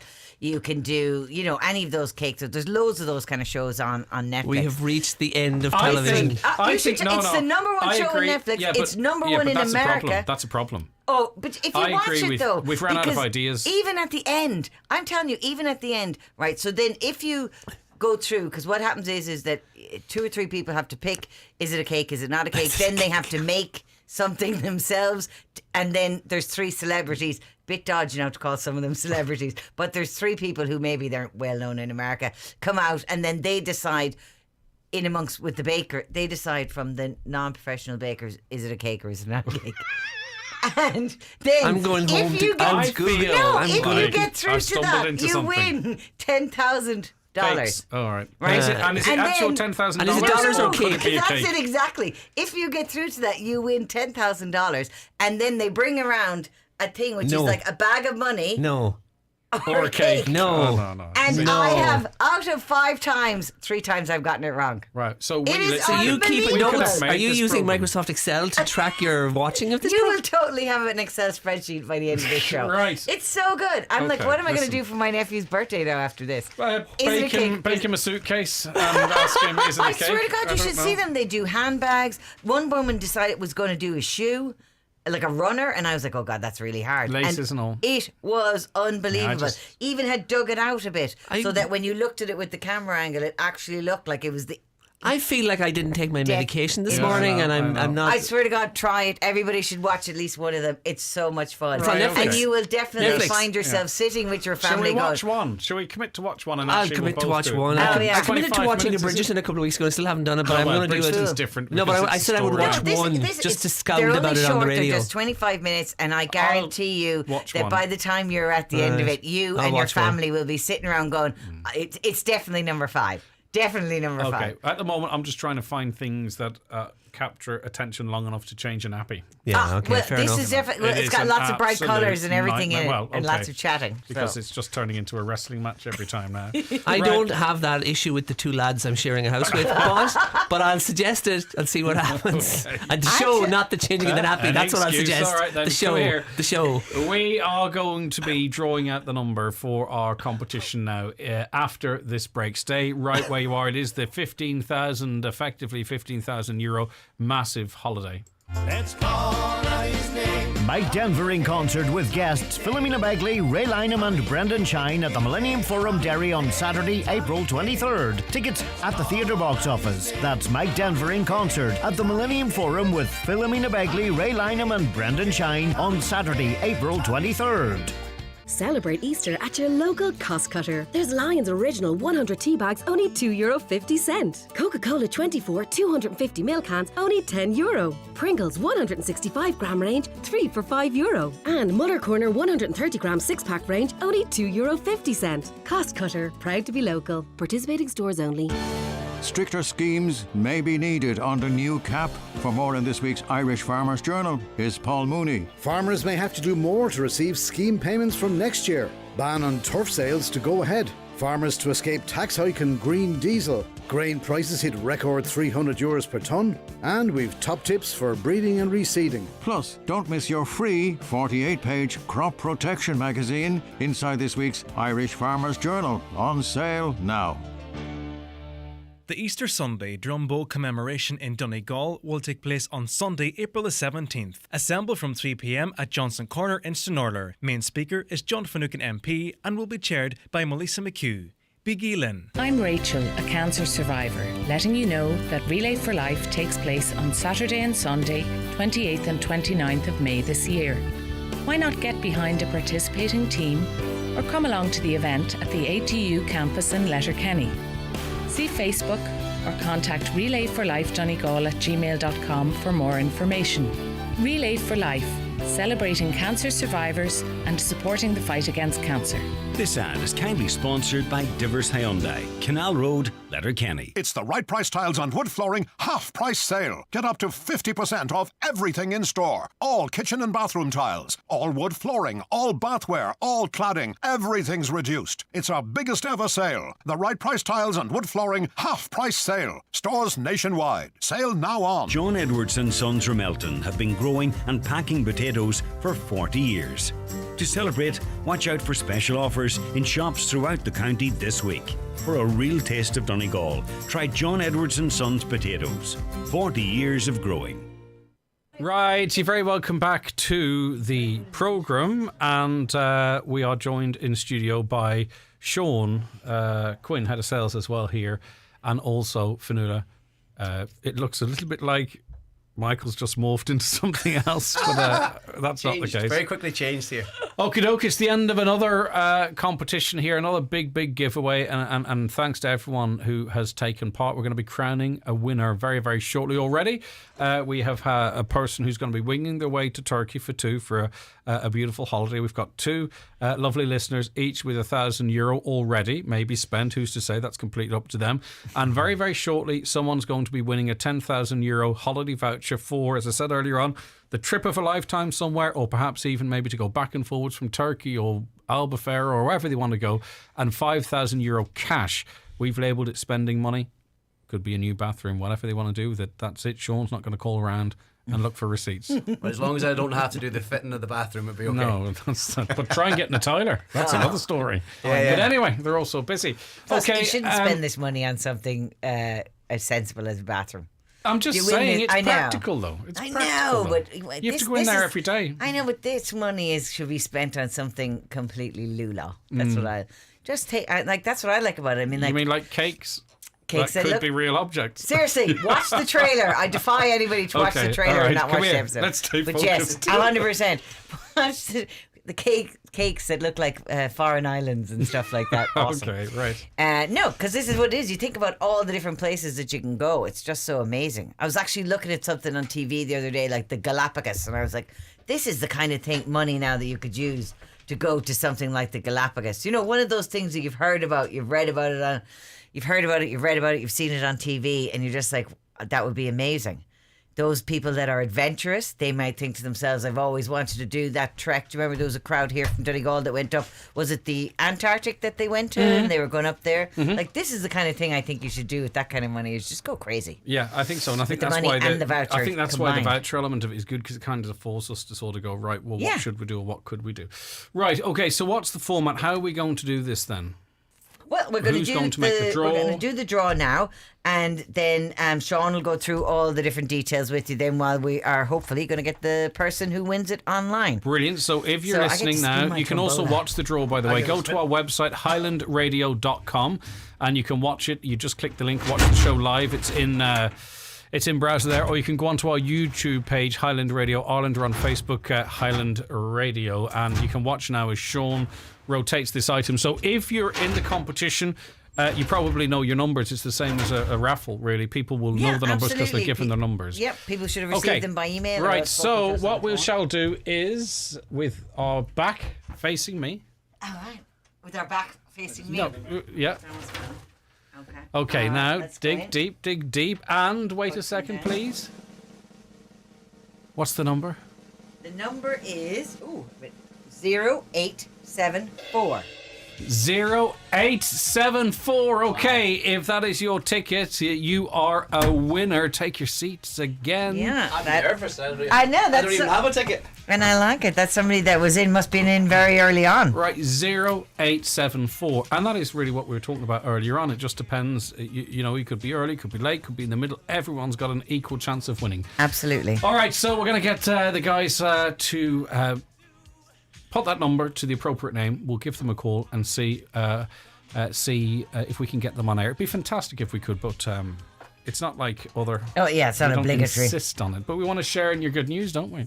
Yeah, no, absolutely. And I know we want to thank our partners. Sean has all the details on them. Atlantic Travel. So the lucky winner of 0874 will go to Atlantic Travel. The voucher will be sitting there, and they can start to choose where they go, when they go, and how often they go. It's entirely up to themselves. And avoid phone calls from family who will now be ringing them all over the bank Hold holiday on, weekend this going, is who are you going to bring with you? Who are you going to bring with this you? is really insightful here, because my idea of the holiday of a lifetime is I take as many as my family I can on the holiday of yours is like, go away, it's my 10,000. I want to go on that cruise in Japan. Do you remember that cruise in Japan that everybody got COVID at the beginning? That sounded like they had an awesome holiday before they got sick. Yeah, I that know. sounded amazing. They went to fantastic. all over that East Asia, and that looked amazing. I think if I won it right, I would want I'd want sort of 2 or 3 experiences from it. Do you know what I mean? I think that's the way I'd go. I don't want it all jammed into 2 weeks. And do you know when you come off holiday and like 5 days later you forget you were ever away because it becomes a distant memory? Yeah. I'd want to have a series of things to look forward to. So that would be my approach. I'd be the exact same. I'd have 4 holidays, all in the sunshine. I'm never good at being sensible. I would end up blowing it. Totally. You'd take your nephews and nieces. You see, you try and put this big exterior no, out. I would but normally you take would. them. If I was going to Portugal or Spain or something like that, and particularly Portugal is great for kids, I would take all my nephews and nieces and somebody else to babysit them. But I definitely... She said the last bit quickly, but that's the important bit. The kids are the But lucky ones. definitely, no. But on this now, if I was like, I mean, you know, I love my family, but 2 weeks stuck on a boat with them, just that, you know, herein lies a Netflix documentary. Like, you know what I mean? That does not... Trouble on board, I think exactly. it's called. The names, it writes itself. So no, definitely. But I would, that's where I would like to go. There's just so many places you'd like to go. The world is so big. I remember my aunt went to Russia in the 80s and we were always so jealous. We were like, what an amazing time to go to Russia. That's what you want to do. Go places that you've just that was before. barely heard. That was kind of before the McDonald's announcements and all that. Absolutely, kind of stuff, wasn't it was completely before, and before they fully opened it up that allowed in even non-national businesses as they would have felt at the time. It was when Russia was the USSR, and I was always like, oh, why would she didn't bring any of us big meanie? Yeah, okay, well, sure. But yeah, that's the kind of holiday you want. So we are reaching out now to the winner. Hopefully they will be able to come on. Because it's such a wonderful thing to be able to share, isn't it? Again, thanks to everyone who took part. We'll get rid of that trombola, would we? Because not get rid, Fionnuala, sorry. I mean, remove it from the studio. That would really upset her, Greg. Our pride It's and joy. really heavy. Yeah, it's very heavy. Radio. Okay. Plus, I have to go home now and put all the tickets back into numerical order. Okay, we are going now to ticket number 0874 to Manor Cunningham. To Jackie McLaughlin. Jackie, you have won a €10,000 holiday voucher and €5,000 spending money. Congratulations to you. No way! Yes, you are the winner. Your ticket was just drawn and you are going wherever you want to go. Oh my God! Thank you! Brilliant stuff. So when did you enter, Jackie? Huh? When did you enter? Oh, a good few weeks ago. I entered at the beginning of the competition. Okay, and we've been asking throughout the whole of this, what would you do with the winning ticket? So you've got a €10,000 holiday voucher, so you can go wherever you like, once or multiple times. €5,000 in cash. I've been pushing spending on a bathroom, but I don't know what you're going to do with it. Where might you go? What might you do, Jackie? I know it's just putting you on the spot, but come on. Well, I might go and see my son in Canada. Oh, wow. He's been there since the lockdown and we haven't seen him. Well, that has to happen. Yes. Fantastic. Now, it's just a case of how many Canada you bring. is on the go. Yes, you are going. I can say, Jackie, you are going to Canada. Well done. Congratulations. Oh, my God. Thank you. Or wherever else. I mean, you're not going to use up all the 10,000 in Canada. Where else Oh, are you no, going to go? no. Oh, well, New York. We have to go to New York. Wow. I love it. This is getting better by the minute. Well, you could go and meet Caroline. What an Caroline argument, said she'd go to Mayo. You might bump into her down there if you've a few bob left. Oh, my God. And I know I ask the question all the time, but it's always one that interests me. Are you generally lucky, Jackie? Have you won in the past, or is this your first big win? This is my first big one. Okay, well, listen. It sounds like it couldn't have happened to a nicer person, and it's great. Geez. It's great to hear the excitement in your voice. You go into Canada to see the family, then you go into New York, and wherever you know what you like, because you've got a €10,000 holiday voucher at your disposal, and also just to make it clear, you've won €5,000 cash. That is yours as well. 5,000 in cash too. Oh my God. All right, well done, Jackie. Oh, listen, thank you so much. And let me ask. I mean, it might not be. Just answer the right, the right answer. What's your favourite radio station? It's you. It's Highland Radio, of course. Oh, thank you very much, Jackie. It is today, anyway. It is. Listen, come here. Oh my God, Enjoy thank you it. so much. Enjoy it. Well done to you. Okay, thank you so Bye. much. Well done, Jackie. Well done. That's Jacqueline McLaughlin, Rye Manor Cunningham, ticket number 0874. She's going to Canada. She's going to New York. She's got €5,000 to spend, and wherever else she might want to go. I love it. I was thinking Canada as well. That was on mine last week. Yeah, but It looks I so love awesome. the fact that she hasn't seen her son in ages. I know, and it's is going to be reunited through this whole process. Yeah, that it gives that extra beautiful. little bit. I know, because there's so many people in the last couple of years haven't been able to travel, and then financially it can be, flights are getting dearer and dearer and that kind of thing. So this is fantastic. But because it's 10 grand, you go when the prices are Yeah, cheaper. you can do you know do what I mean? whatever you Because like. if it was flights, that's the prize. But because it's a holiday voucher, yeah. you can pick and choose and go on certain Oh, dates yeah, and and whenever even suits you.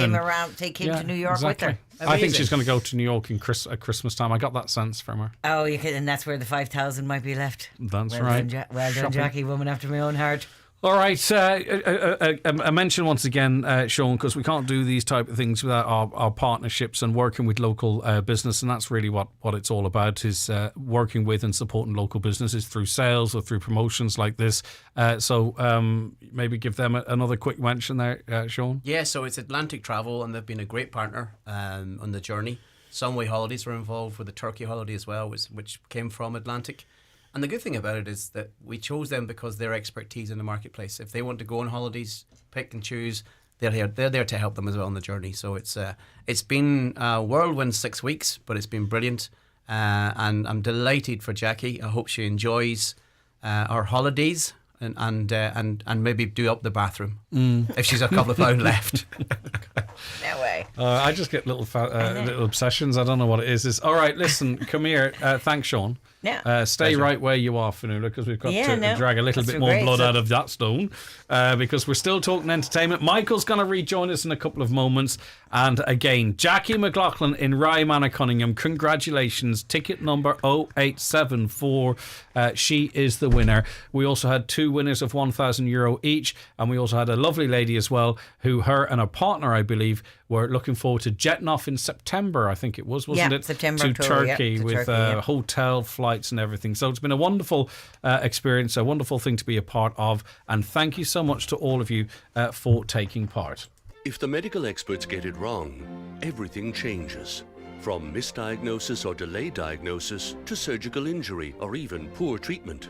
All have physical, emotional and financial consequences. We're here to help.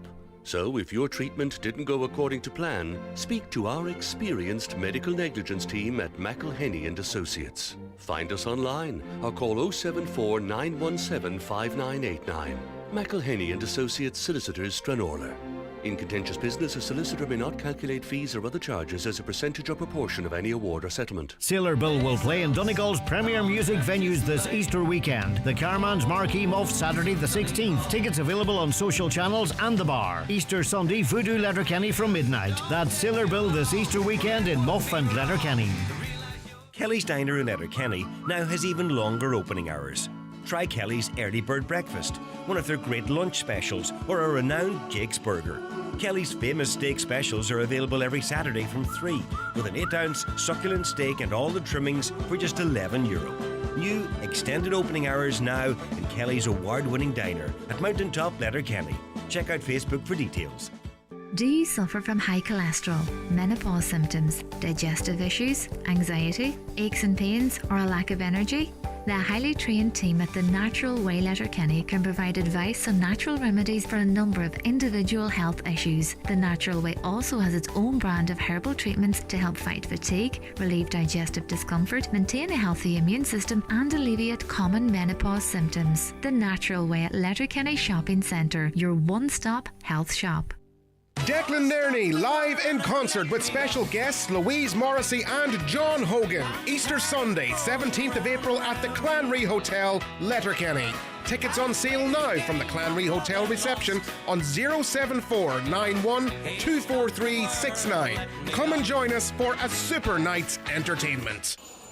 Highland Radio weather updates with Ireland West Airport. Get ready to hit the beach and soak up the sun by choosing flights to Alicante, Barcelona, Faro, Mallorca, Malaga and Milan this summer with Ryanair.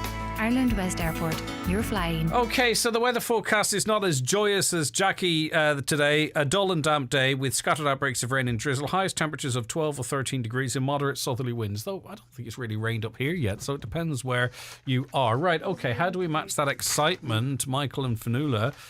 Well, we can't really. We just... I was just trying to think, what have I watched that was that exciting? Nothing. No. Well, the cake thing had you were very excited. I'm telling you, everybody watched the trailer of Is It Cake. Fionnuala's been showing the trailer addicted. around in the break and it looks spectacular. So, Upload, Big Sky, Yes. Resident Alien, which one? Let's go with Upload, I think. Amazon show. Yeah, this is a show that's in its second season. There's 3 things of note about this from my point of view. Number 1, it's from Greg Daniels. He's the guy who developed The Office for American TV. He was one of the guys behind Parks and Rec. And he's the guy behind Space Force, which I detested. Detested. Right. You liked it, didn't you? No, I didn't watch episode 3. I barely watched episode 2. So he's the guy behind this half-hour show on Amazon, which is in its second season. Number 2, it is a show that is very similar to The Good Place, which was also the other guy who did Parks and Rec.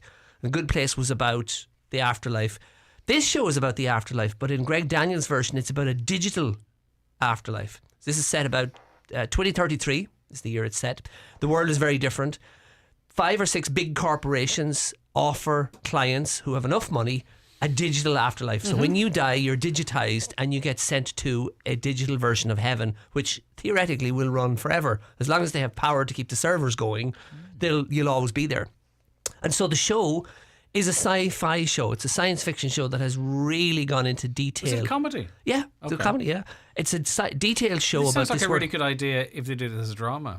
Yeah, it's a comedy drama kind of is the way it works. So it's very detailed, and Daniels has spent a lot of time putting together this world and making it a credible world in terms of the practicalities of how to do this and why it would happen. And it looks at the haves and have-nots, because only people with enough funding can do this. So it's a commentary on a lot of what's happening in the world today.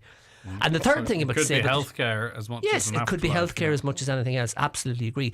And the third thing about it is this is basically a rom-com coupled with a murder mystery. The hero of the show is this guy played by Robbie Amell, and I know him from, he was a supporting actor on Arrow for several seasons, and he was the lead on a show years ago called The Tomorrow People. He's a very charming, very handsome leading man, and they send that up a lot in this show because his character is quite vain about his hair and about his looks and stuff like that.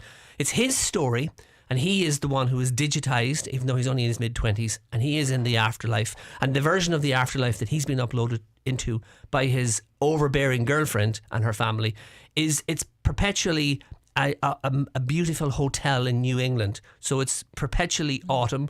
The leaves are beautiful. There's mountains, and your every need is catered to in this hotel, etc. And he has an angel who is a lady called Nora, who's just sitting in a call center in New York, and she's the person he's dealing with. And the show is the romance that builds between the two of them as they get to know each other. And it's obvious to us that he's not meant to be with the girlfriend because she's terrible. We love hating her. She's obnoxious, brilliantly played by this actress. But we can see there's great chemistry between the other two. And as the show goes on, we realise that the hero of the show was murdered. So Nora, dun, dun, dun, dun. So it's a murder mystery as she tries to figure out who killed him and why. Also, we watch the two of them coming together. And the thing about it is, and I'm up to episode 7 of season 1, and there are 2 seasons so far. If his girlfriend falls out with him, she can stop paying the bill and he'll be deleted. So it's quite a dark comedy because it really he's is. like, he wants to be honest with his girlfriend, but he's like, he says it himself in episode 7. Episode 7 was the best one actually so far. If he breaks her heart, she'll just turn him off. And she says it herself. She actually says about turning him off until she kind of lives her life a bit more and then turns him back on in a few years. She's a horrible woman. But again, it's But like it's kind of, whilst it's in that particular role, you can probably make comparisons in the real world. Oh, as well. of course, yeah. So That yeah, sounds it's really smart. I would give it like a 7 or an 8. It is funny. It's there's so much science fiction detail into it. I wonder sometimes, do they need as much? Because they really have gone into the details Well, it of how depends. this Is would it work. a comedy drama or drama comedy? That's a great question. Comedy drama, because the underlying themes are very serious. Right, okay. And you'll be amused So by that what makes happens. it drama comedy. So it's primarily a drama. Oh, I would say the second word is the primary thing. We had this Really? discussion before. Yeah. Well, we didn't get this deep we did into have it, this to be I discussion honest. totally before. agree with you. I Yeah. would say Really? the first But word it's is firstly a drama and then a comedy. No, I would say it's a comedy drama, meaning it's a drama, but it's a certain type of drama, therefore a comedy drama, as opposed to romantic drama. I think you're talking, Okay. honestly, nonsense. He may be grammatically Nonsense. correct. Grammatically, though. I'm Now using that he grammar. Said, now that he I'm said using it. facts. I totally agree with you, You know, but yeah. I But think I'm Michael right. might be. You agree with Greg, but Mike is grammatically right. correct. I didn't say you were Yeah, correct. so it's I a said type of drama, grammatically. but it's an amusing drama. And I like it, even though it's the guy from Space Force, because I see him as the guy from The Office more than anything else. Yeah. It's a good show. It's a good show. Okay. And it's 2 seasons in, and I'm only 7 episodes into season 1, but I do recommend it. Okay. I do recommend it. It's not hilarious. I mean, you're not laughing really out loud, but you are amused. So in by a stuff. karaoke bar then, right? karaoke Yeah, bar. say karaoke bar. Would you say it's the focus there on karaoke or it being a bar? Grammatically, it's a type of bar. So bar is the focus. No. It's no. a type no, of bar. I What type never of bar asked is it? what type. I It's asked a which commer- is it primarily? No, I think it's. I do think grammatically is right. Think about it. That Yeah. was a terrible fall. Not that was a fall terrible. Yeah. So that's not what we were asking. Is It's it a drama it's comedy or a- comedy it's drama? descriptive. As opposed, It's descriptive. Oh, He's- 866 to 25,000. it's isn't it? It's Come the on, adverb. people. Yeah, Tell it's him I'm like right. Tell Greg yeah, I'm right. The yeah. Isn't it the adverb before the verb is the terrible fall, and then isn't it the People wonder why I left school at the 14. pronoun- Seriously. Cavan is the man. the pronoun Done. before the noun? Wait. That's what it is. Okay. Right. What? 7 or 8 out of 10. We were so uplifted with the documentary Daniel at 60. Fantastic family. That is the one that it must have been maybe re-aired recently. It was a good show. It was very good, but it was out a little while ago. I didn't see it. Yeah, see, on again. Some of the footage from our radio station, from this program as well, on that. Yeah. So there's actually, and I was meant to say it as well, I didn't have it on my list, but there's a movie on in the cinema now, which apparently is very bloody and violent, so don't go if you don't like that. But it was shot here in Donegal. Okay. The Northman is supposed to be the Hamlet. It's kind of done like in a Hamlet interesting story. to see if you recognise Donegal in it, you know. Yeah, because sometimes things are shot, but there could be shot in a certain way to it looked somewhere else. Yeah, it's kind of like a new version. Like It's Star the Wars. original version of, Yes. of the original story of where Shakespeare supposedly got the Hamlet story from. How much was Star Wars actually filmed here, though? I mean, how much of the film? It was being serious and not being funny. It was the Mark Hamill stuff, wasn't it? Was that? Was it? I didn't watch it. I thought it was. I Both don't know. ends of the Mark Hamill, wasn't it? Wasn't that what it was? It was Mark Hamill on the island. So that was maybe about, all in all, between the two movies, it was probably ended up being about 10, 15 About 15 minutes, yeah, roughly. minutes. And you can recognise the geography, can you? Well, Skellig you can definitely recognise. Yeah. I didn't recognise as much when they did Malin, but maybe you did. I don't know. No, I didn't either. In fairness, But I then knew Malin is less distinctive than Skellig because Skellig is an island. Yes. You know the way. you know what it. Yes, exactly. Yeah, And they where they were. Where they were physically, you knew you could see it. Right, someone was talking about they've watched all the top 10 movies on Netflix. Maybe they haven't watched The Bubble, so we'll talk about your Bubble, The Bubble on Netflix.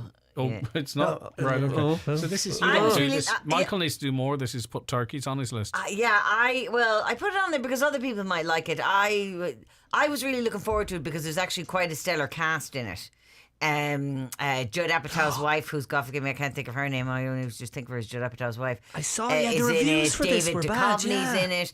There's loads of different, and there's lots of different second actor, people who you'd have seen in lots of stuff. Character actors. Yeah. So, but there is quite a few big names, and it's very. I really like the concept of it because it's very now in the sense of this was a crowd of people. They have a long running movie franchise. One of the actresses left the franchise. She's after doing a complete turkey of a movie. So now she's decided that maybe she wasn't too good for the franchise after all. And she's going to go back and do one. Happens during COVID, so they're in total lockdown. So it starts off with them going to the hotel and they have to do their 2 weeks quarantine, everybody on their own in their own hotel room. And you can see them slowly going insane, just being by themselves for 2 weeks. And then they're out for 2 days. And then it turns out that somebody who handed them a cup of coffee actually got COVID. So they're back in for 2 weeks. So it's very kind of stuff like that in it. I wanted to see this. It sounds like a good premise. But the reviews are... One review, try as they might, nobody can get this clunker off the ground. The film is burdened with 2 specific Hollywood insider jokes that only those who have lived and worked in the entertainment industry would appreciate it. Another, The Bubble puts its own budget on full display throughout, yet rarely makes that a target of its satire. It's just so, I mean, they're in this amazing, sumptuous hotel, 5-star hotel that they're in. They're making to make this movie. And in the movie, there's guys walking around in leotards covered in tennis balls. You're like, oh, okay. So But that's how they make the Marvel movie. Yeah, the tennis balls are how they. Yeah, that's how. Maybe Michael is of a higher level of entertainment than I am. Oh, I like that. Being a so what did you give it out of 10? Dramaturg. I mean, it's watchable, but I would only really be giving it about a 5. Yeah, that's. You're not selling it. You're not selling it. Yeah, it just didn't do. Well, as a maybe dramaturg, it'd be might- interesting to get your view on it. Well, just if they said there's a lot of insider jokes, maybe I just didn't get them. You would get it them. Said Hollywood insider jokes. Michael's skirting the edges. Yeah, but you watch enough stuff and you watch enough behind the scenes stuff. I think you get them. You just need to watch enough behind the sne's. Michael, listen, enjoy Easter. Thank you very much. You too, Greg. And we'll see you next Friday, God willing. All well. Fionnuala, enjoy your Easter. Oh, by the way, next Friday is my birthday. So we're totally going to go. I used to hide this. I used to hide this kind of information. No, and never now do. I'm too old. Next Friday, I will jump out of a cake for you, Greg, and Greg will sit there going, "Is that a cake? Is that a cake? Would it be like Under Siege?" Like that. Oh, good reference. Yeah? Good reference. Get the reference. Baywatch star in that. Bye, everyone. Have a lovely weekend. We'll chat